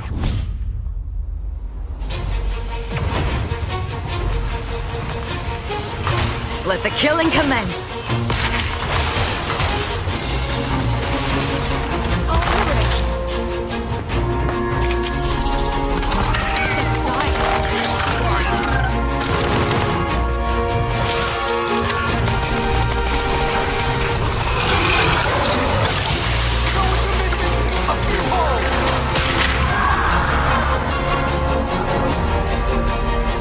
The Outer Worlds 2 is a sequel to The Outer Worlds 1. It's a continuation of the themes of robber barons in space and how people are controlled by the stories they're told by the people who have power over them. This time we're able to go a lot deeper because we have more time and money, which is a great thing, and we're able to make it a much more true Obsidian reactive RPG than we were the first time around.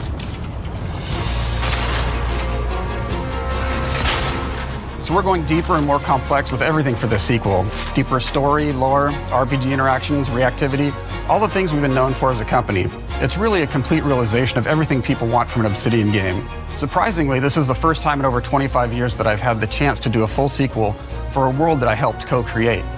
It's really just a fantastic opportunity to explore and expand the universe in interesting ways, and to go even further with the themes of how people are affected by living in a dystopian corporate reality.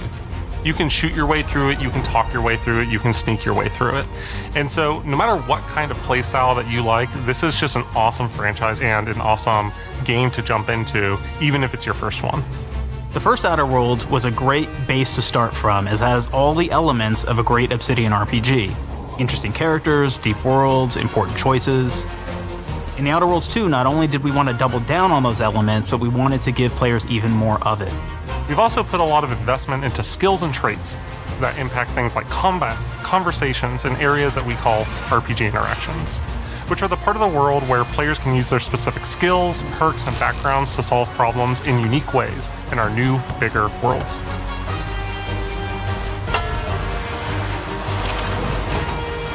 I love a deep RPG experience, and building out that RPG crunchiness for our players was at the forefront of what we set out to create.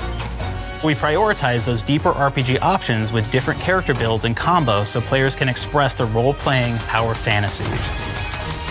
We also have different equipment options for different playstyles and different companions with different abilities.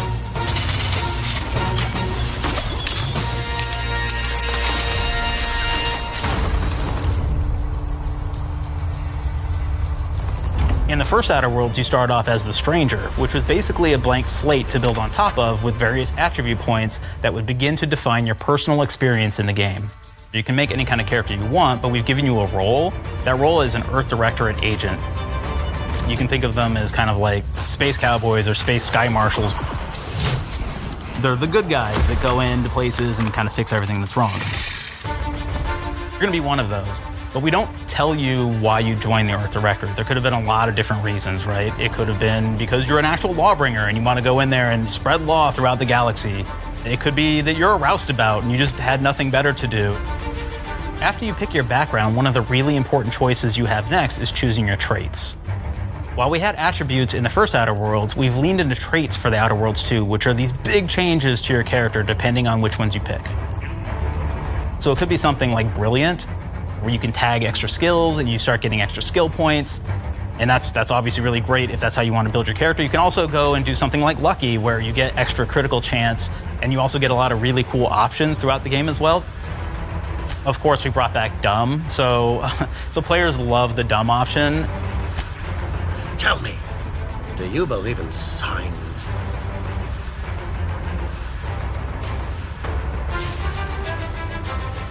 Not quite what I meant, but I like your contempt for boundaries.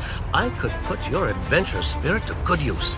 And you get like lots of really cool, fun conversation options in the game, but we took that even further. And again, there's lots of elements in the game where you can be dumb and use that for something. Could be something as simple as banging on a machine to get it to work.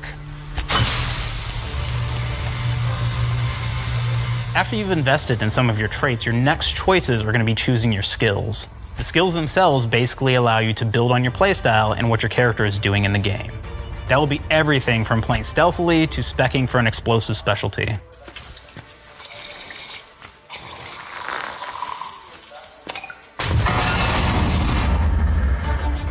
Throughout your entire journey, your character continues to change with the different choices you make. In the Outer Worlds 1, actually had more skills than we have, so we condensed them down to really the core and essence of what we really wanted there. But we made each point that you put into a skill much more impactful. So instead of getting small percentage changes, we actually did much larger changes per point that you put into each skill. And again, all these things, because of how they're checked inside the world itself, can matter quite a bit. You know, just even having one additional skill point in something can open up a lot more options in the world itself.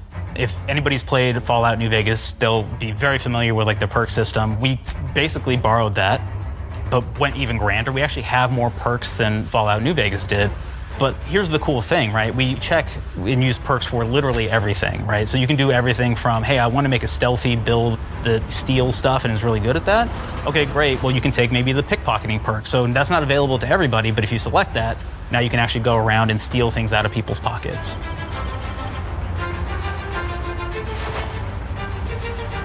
There's another perk called heavy-handed, right? Where say you're a melee person, what this does is now your power attacks that you use actually knock people down. Oh man, I really like the serial killer perk. As you start killing people, they will drop hearts.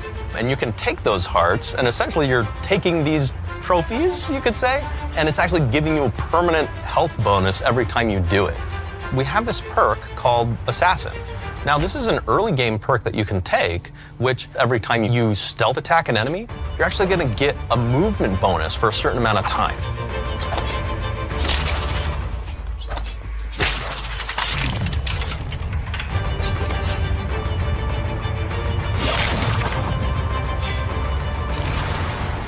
Flaws were a system that everybody loved from the first game, but we wanted to make it more personal to the player. We wanted it to really reflect how you were playing the game and give you a bonus that you actually wanted to really engage with. With the flaw system returning, we knew we needed to go bigger, better, and more real than ever before. So, we turned to the team. I told them, no bad ideas. Give me what you got. Okay, we need more flaws. We need them to be real. I want to put them in the game, so give me something. Inspiration. What's wrong with you? Oh, I have bad knees. You got bad knees? They hurt when you walk a lot? Yes. When you walk too much, they hurt? No cartilage. Sounds boring. Makes you sound like a boring person, but it's in the game. I know it. It's a good flaw. What about you? I like to take small things sometimes. So you're stealing? No, I'm taking. When do you give them back? I don't. Claire? Yeah, you shouldn't be stealing. What are you doing? You shouldn't be stealing, Claire. Tiny crimes. Tiny crimes? Do you hear the second part, though? It's a crime. Well, You're stealing. Claire, that's wrong. You can't steal things, okay? But it's an amazing flaw, and I'm putting it in the game. But you're a bad person. And are you the one that took my stapler? do you need it? Yeah. Give it back. Okay. Please. You, what do we got? Flaw. I like to stare at the sun. How long did you stare at the sun? Just lunch break. An hour? Oh, I only get 30. You guys get an hour? I get an hour. An hour. Oh. Makes me feel energized. How many fingers am I holding up? 3? No. Anything else? We'll put it in the game. We'll put it in the game because I feel bad for you. Anything else? One of my favorite flaws is something called bad knees. It will actually give you the option to take this flaw that'll make it so that you move faster throughout the game. But the problem is, anytime you stand up, your knees are going to make a loud popping noise that makes it so that, well, everyone around you is going to hear you. There's one called Kleptomaniac. This is really interesting because what it does is when you steal something, you can actually sell it for more bits than normal. And like that sounds really great. The drawback is sometimes when you're looking at things in the world that are owned by somebody else, you'll automatically steal them. So you have to be very careful about how you use them. One of our more wacky perks is the Sun Gazer Flaw, and it just gives everyone cataracts while playing their game. So everything becomes like light shafts and blooms and hazes, and makes the game pretty unplayable if you happen to choose that perk. If you happen to be the type of player that habitually reloads your weapons like I do, well, you'll be offered the flaw of overprepared. Now, you'll get larger magazine sizes on all of your weapons, but if you ever fully empty your magazine, you're gonna take a debuff for a while. While we support options like being a gunslinger who wants to key into destructive weapons, or a rogue who wants to alpha strike their enemies before they know what hit them, we also allow for a lot of fun and experimental builds. You can be a mad scientist who utilizes gadgets and wacky science weapons and armors, or even a psychopath who gains permanent bonuses to health by murdering their friends. Nothing shows the impact of these character build options better than, in my opinion, the bridge area, which has a quest you get early on in Paradise Island.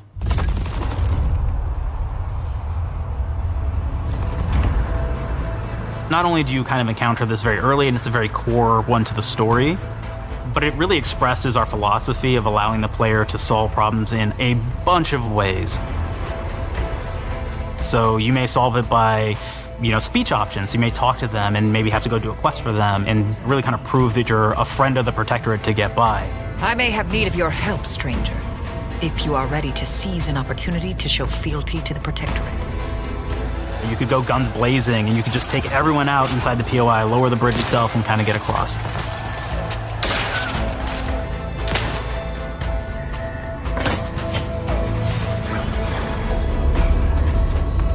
You could sneak in, lower the bridge, and then actually sneak in under the bridge to get over to the other side.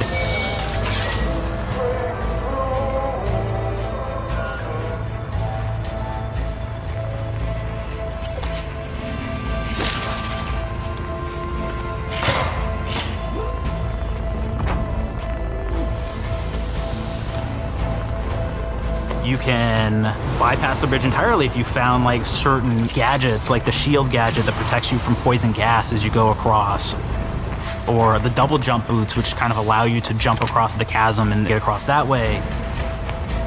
There's even a really kind of messed up way, right? Which is players can actually sacrifice one of their companions. The companion who they just found is part of.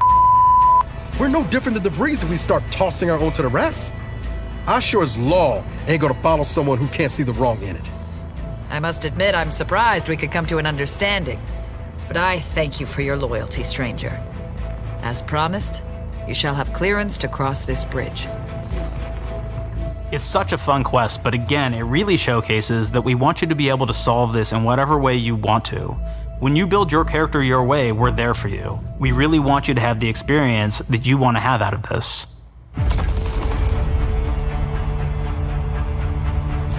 From the very beginning of our discussions about the Outer Worlds, we really knew we wanted every game to take place in a different colony.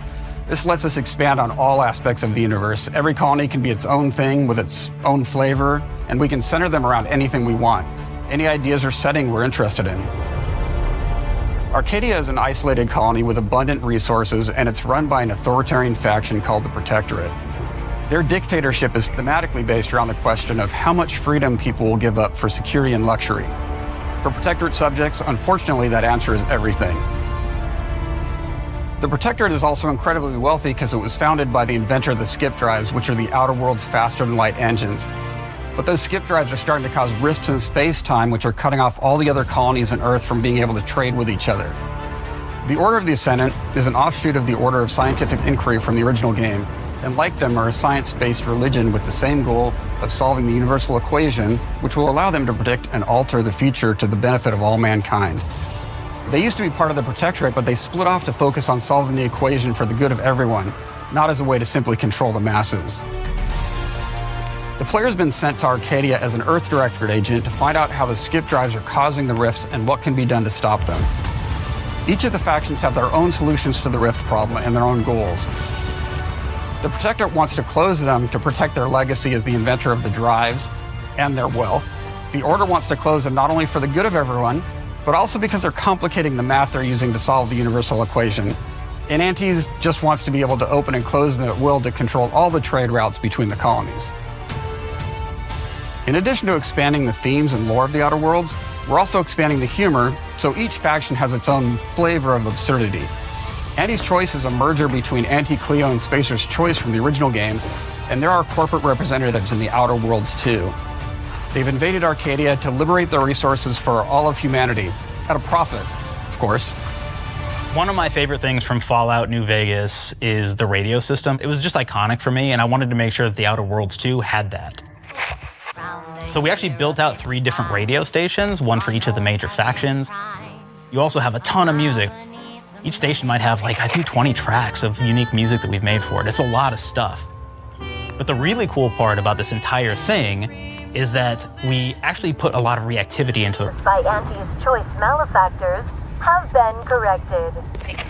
Some hotshot for hire just managed to fix the electrum leak in their repair facility. Now, I'm not saying we caused it in the first place, but we sure like the idea of all those broken auto mechanicals and all the excessive gasping and choking involved. The factions and companions are great examples of how we're going deeper and more complex this time around. They're integrated into the game's storyline much more than we did on the first Outer Worlds, and like with everything else in the game, they have a lot more reactivity. There are 6 companions in the Outer Worlds too. As usual, each has their own quest lines, but this time they are also connected to a different faction and have character arcs that the player can affect through their choices. Your first companion is Niles. He's another Earth Directorate agent like you, and he's looking for your help to decide whether he wants to become an even better agent or to turn his back on the Earth Directorate completely. There's also a somewhat cute automech support drone that is basically Niles' helper. Her name is Val. Marisol is part of the Order of the Ascendant, and she's an aging but still deadly assassin. That's right, she's a deadly mathematician who may or may not have some unfinished business to attend to with the player's help. There's also a cultist named Azza, who is part of a sub-faction that worships the rifts, and in her case, violence in general. You can choose to either turn her away from overt violence or support her chaotic and dangerous tendencies. At one time, Auntie's Choice had a program to graft soldiers with animal parts to make them more formidable. Unfortunately, it didn't quite work, and most of them are now dead. There's a combat medic who survived, however, named Inez, and she wants the player to help her fix her graft, among other things. Finally, there's Tristan. He's a protected arbiter who is judge, jury, and executioner all rolled into one heavily armored package. It is your choice to either help him judge wrongdoers or show him what true justice looks like. We definitely have reactivity in the game based on how you've been treating your companions. I won't reveal the end of the game, but let's say if you have not been treating them well, you will find out at the end of the game what that means. Companions are a very, very important part of merchandising, because that's the real beauty of the sequel. We're talking merch, baby. It is the lifeblood. It is what fuels us. Do you want to see some of my ideas? Hop, hop. Check this out. Gen Alpha loves body pillows, especially ones that look like human beings for some reason, right? Who needs a significant other when you could have a knife-wielding space psycho up in your sheets, huh? What do they do with them when they get them, huh? Maybe a little napping, maybe a little snuggling, maybe a little nut.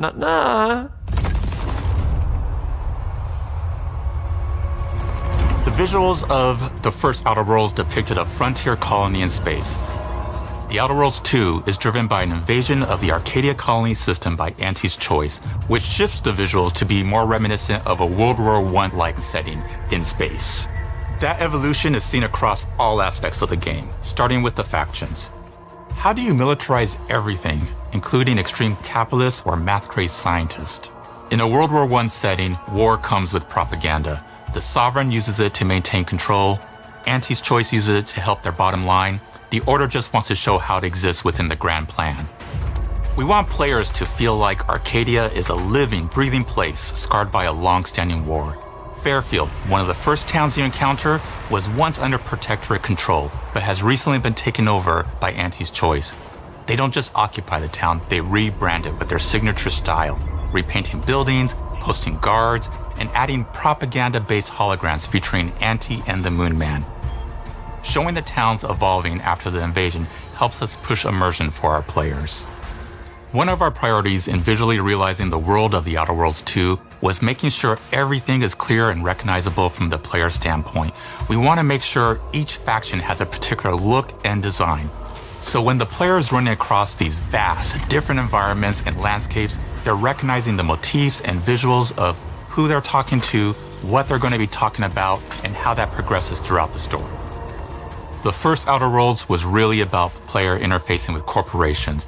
And while we have that in the Outer Worlds 2, we really want to express not just the corporations, but how the player interacts with other facets of the world, like government entities or religious structures. And then we elaborate on those. With larger environments, we wanted to encourage exploration by improving player mobility across the board. Now you can run, slide, double jump, mantle, and parkour your way through all of the nooks and crannies of these worlds. It really allows the player to just explore and have fun finding really cool stuff.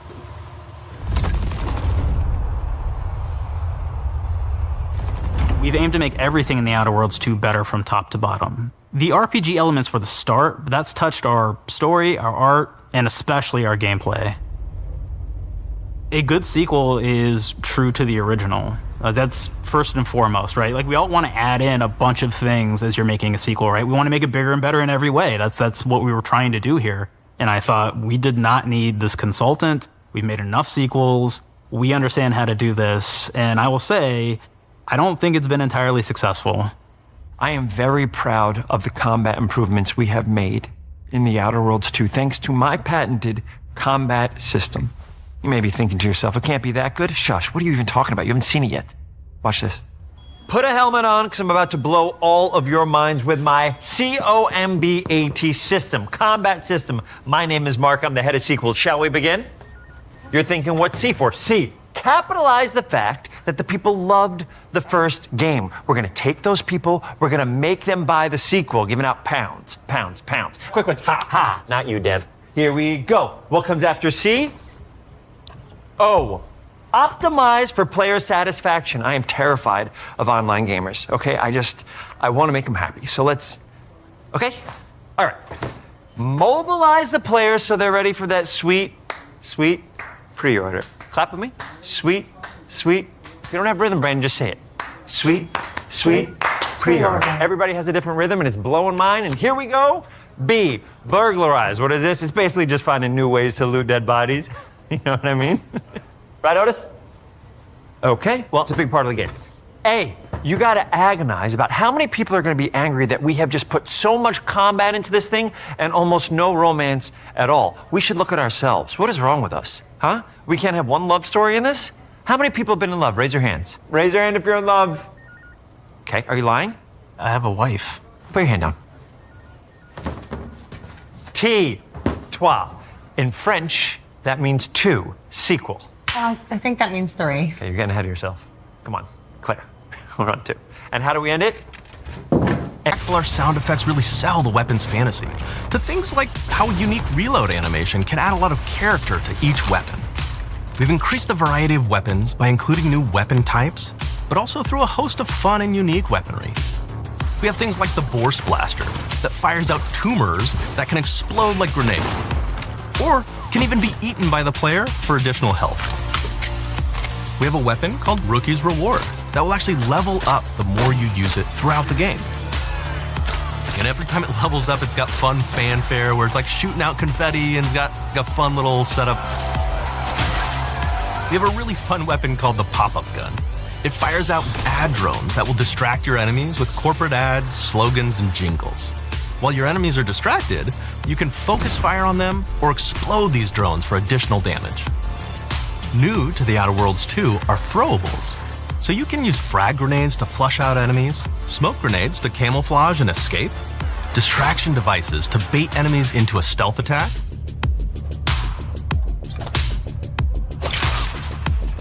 and even science grenades that will levitate enemies, allowing you to fire upon them while they float helplessly.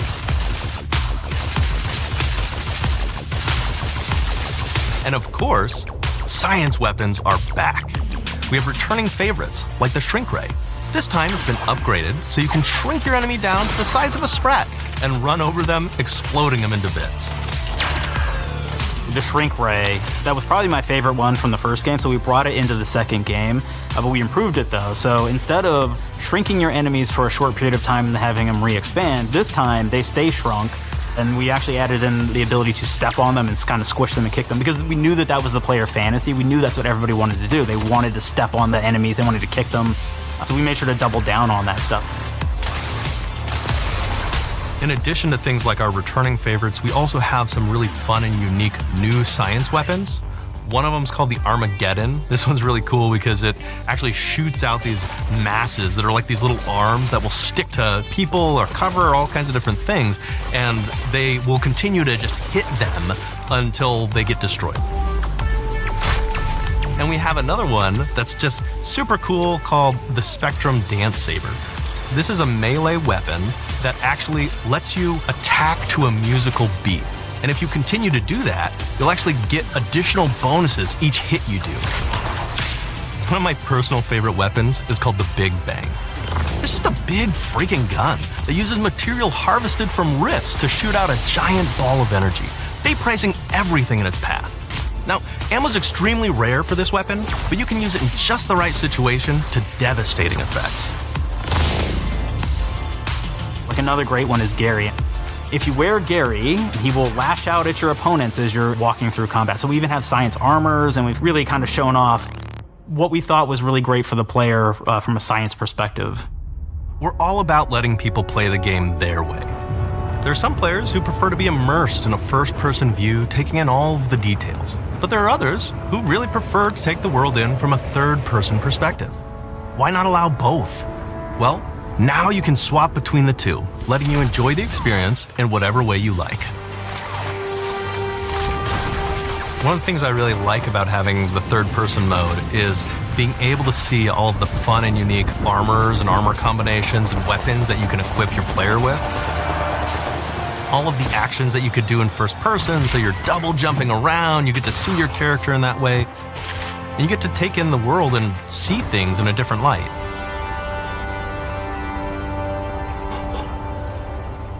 The Outer Worlds 2 is really the biggest game we've ever made. Bigger choices, more reactivity, more weapons, more things to find in each of the worlds the players can visit. The team has done incredible work bringing the Outer Worlds 2 to life, and we can't wait for you to play it. Even though we've always been a multi-project studio, this is going to be the first time we've ever released 3 games in 1 year. It feels amazing to do. We're so excited for more people to be playing our games. It is truly an exciting time here at Obsidian. We're exploring worlds big and small while expanding on franchises that we've created, and we have no plans to slow down. We hope you all continue to come along with us as we do what we do best, make your world your way.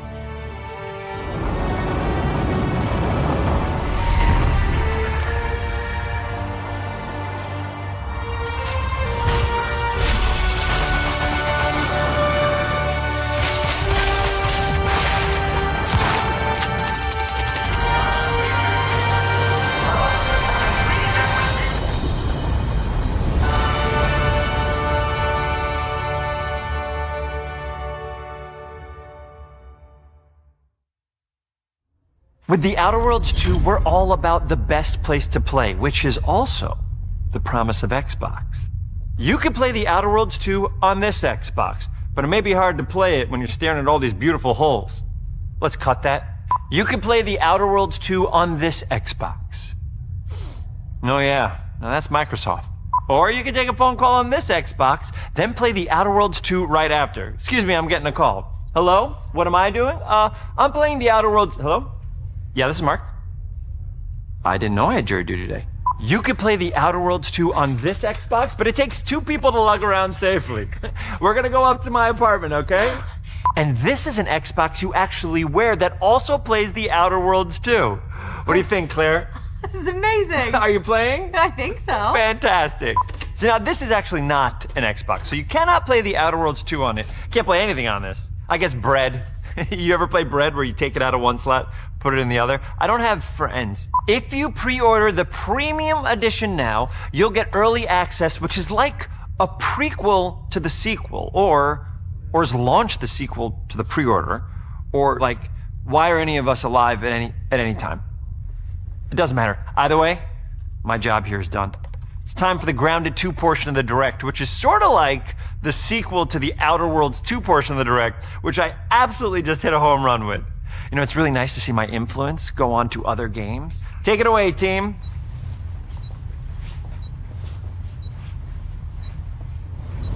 And big exit.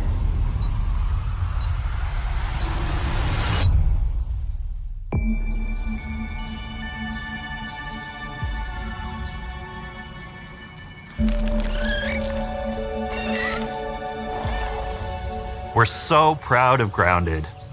What started as a small passion project to make a quirky game where you're shrunk down to the size of an ant, trying to survive in a backyard, grew into something way bigger than we ever imagined. Over 25 million of you jumped in, explored, built, crafted, and fought off giant bugs together. Y'all helped make the entire experience very special to us. The team's been cooking up a ton for Grounded 2, and we're so excited to talk about it. I had to grease some palms to steal a bit of time from the Direct to give you a deeper look. There were so many possibilities and ideas that didn't make it into the first game, so with the sequel, we have the chance to dream bigger. To achieve those dreams, we partnered with the amazing folks at Eidos Montreal. Together, we're taking Grounded from the backyard to an even larger world, the Brook Hollow Community Park. When we started working on Grounded 2, we knew that we wanted to make a bigger world. Fortunately for us, Eidos Montreal became our main partner on developing Grounded 2. They have a lot of similarities to the sorts of things that are important to us at Obsidian. They tend to make very narratively strong games. They make games with really deep characters and great character progression. They make games with great gameplay. Everyone at Eidos Montreal is thrilled and honored to be working with Obsidian Entertainment. Our two studios share a lot of DNA. The same things that are important to Obsidian Entertainment are important to us. Choice and consequences, player communities, and doing justice to great IPs and great franchises. The fact that we're the first partners that they're working with to make a sequel to their franchise feels like we're an important part of their history. The events of Grounded 2 take place 2 years after the first game. The same 4 teenagers are returning. So there's Max, Hoops, to the Brook Hollow Community Park.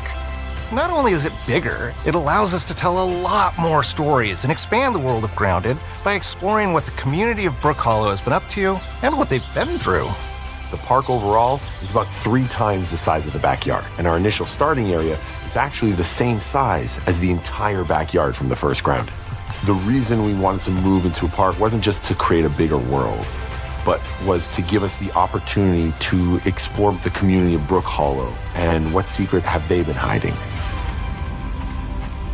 What we love and what we're excited about in terms of the park is the opportunity to create environments and landmarks that are mundane at normal size, but are colossal wonders when you're the size of an ant. Everything from a giant trash can to a community picnic table or a snack bar. All of these areas come to life in a brand new way. Part of the fun in Grounded 2 is that the park was evacuated really quickly right before our teens were shrunk. And that means that the park has been sort of turned upside down and is in a topsy-turvy state. And that leads young adventurers is that they'll be able to explore this frozen cave of interesting challenges and colorful Lovecraftian horror.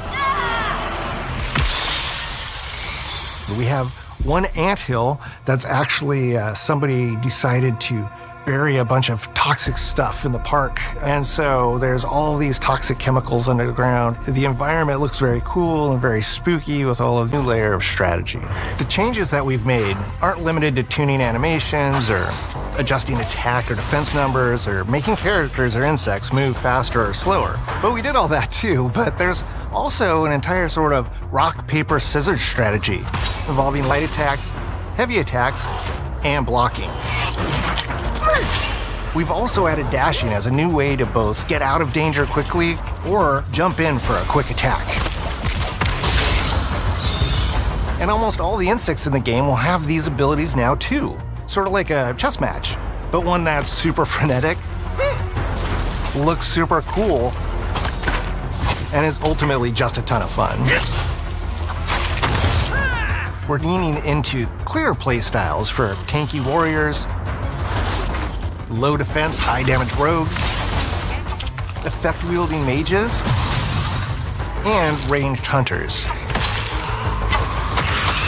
In the first Grounded, we have mutations, and there were weapons and armors that favored different playstyles. In Grounded 2, not only will there be passive mutations, but there will also be active mutations. And a lot of those mutations support these archetypes. My favorite way to play pretty much any game is chasing after those game-breaking builds. And that's why I'm so excited for what we're doing with archetypes in Grounded 2. I'm all in on the rogue. Now, you can even dual-wield daggers. I've been dialing in this glass cannon build that stacks ambush, assassin, and cardiofan mutations with the wolfbane daggers and the wolf spider armor. It lets me open up combat with massive backstab damage that also inflicts venom. Then, I can use the extra stamina to reposition and try to dodge, rinse, and repeat. It's high risk, high reward, and absolute chaos in all the best ways. I'm looking forward to seeing what wild combos the community comes up with and what they inevitably break once they get their hands on the archetype system. It's going to be awesome watching it evolve with player feedback and watching us try to keep up with all of your game-breaking builds. One of the great things about Grounded is the variety of players it attracts. from builders to crafters and everything in between. If you've ever watched me on Casually Grounded livestream, you'd know that I'm neither. I am a murderer of insects.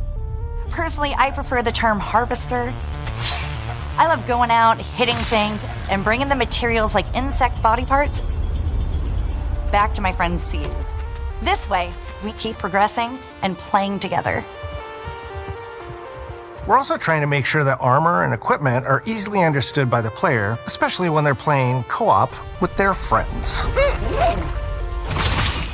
It was really, really important for us to deliver on all of that for the bigger space and experience, because that was the only way we could truly support the feature the community has been asking for since the very first Grounded release. Mounts. Our mounts, we call them buggies, have an entire suite of moves and have their own special abilities and attacks. We really wanted the buggies to be an extension of the player in every way possible. And that meant making sure that buggies had unique and valuable abilities across all the core pillars of Grounded. So that doesn't just mean exploration and travel.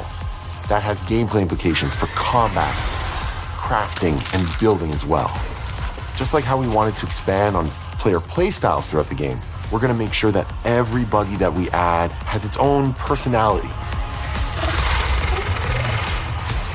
The Red Ant Soldier can enlist up to 2 Red Ant workers to follow you around and help you out. If you get into combat and you don't want to fight while you're saddled on your buggy, you can jump off and they'll fight right alongside you and provide support.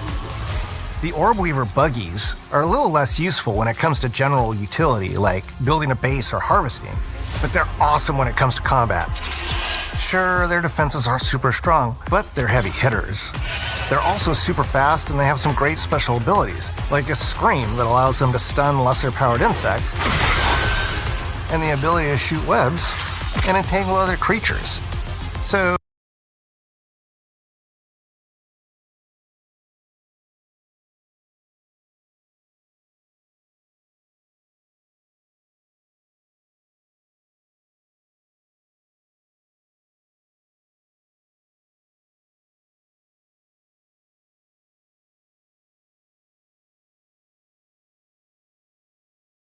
the Orb Weavers won't be your base building buggy. You should use the Red Ant Soldier for that.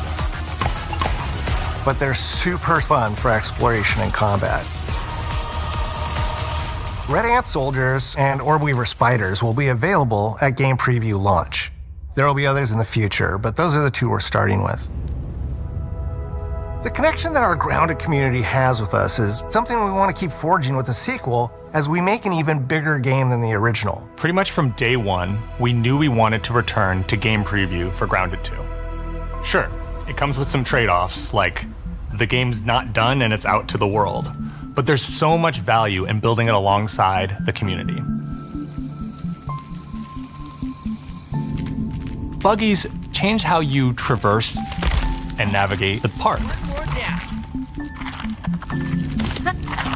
What we're doing with Grounded 2 is we're actually keeping zip lines held back so we can see how players engage with buggies, and then we can tweak zip lines to bring them back over time to really complement that buggy experience and make exploring the park far more fun. That kind of feedback loop helped shape the original Grounded, and we wanted to shape the design for Brook Hollow Park, archetypes, buggies, all of it. We also learned a lot from that first time around. One thing that stood out immediately, players blaze through our content, especially the story. That makes sense. Story, characters, world building, that's kind of Obsidian's thing. It's the flavor we bring to the survival genre. So this time, we're starting with a much bigger baseline.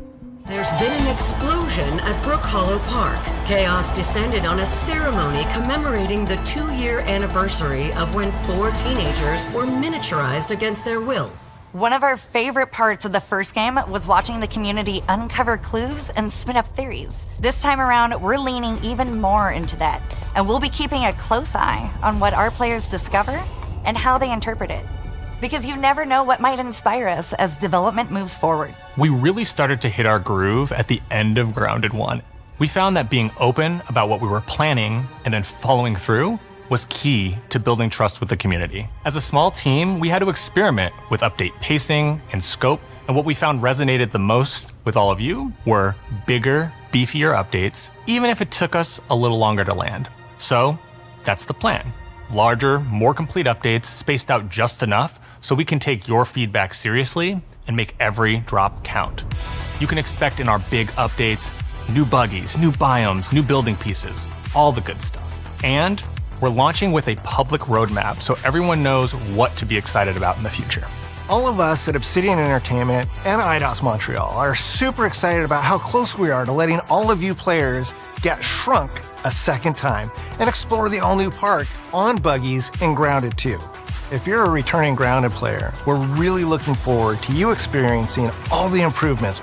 If this is your first time getting Tiny, then all I can tell you is that a world with an entirely new perspective and an entirely new feel awaits you in Brook Hollow Park. It's time to ride together and survive together.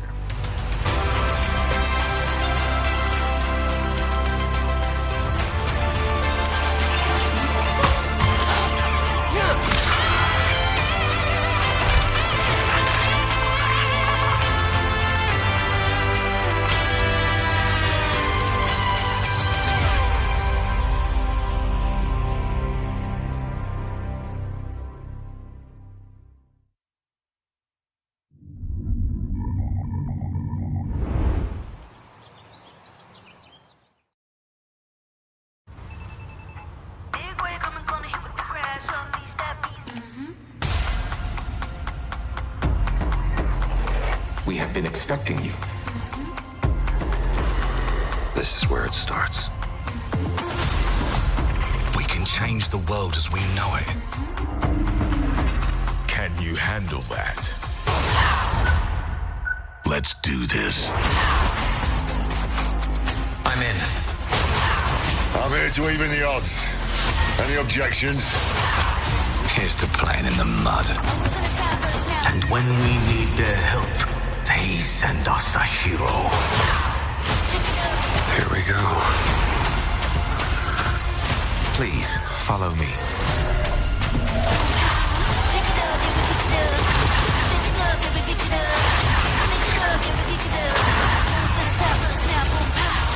Well, hello there. It looks like you're about to do some renovations. Keep your filthy pickers off me! You think I care? This is gonna be awesome.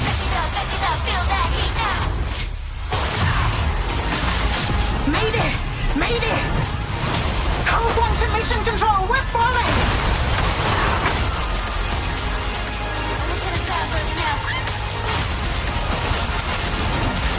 Had enough yet?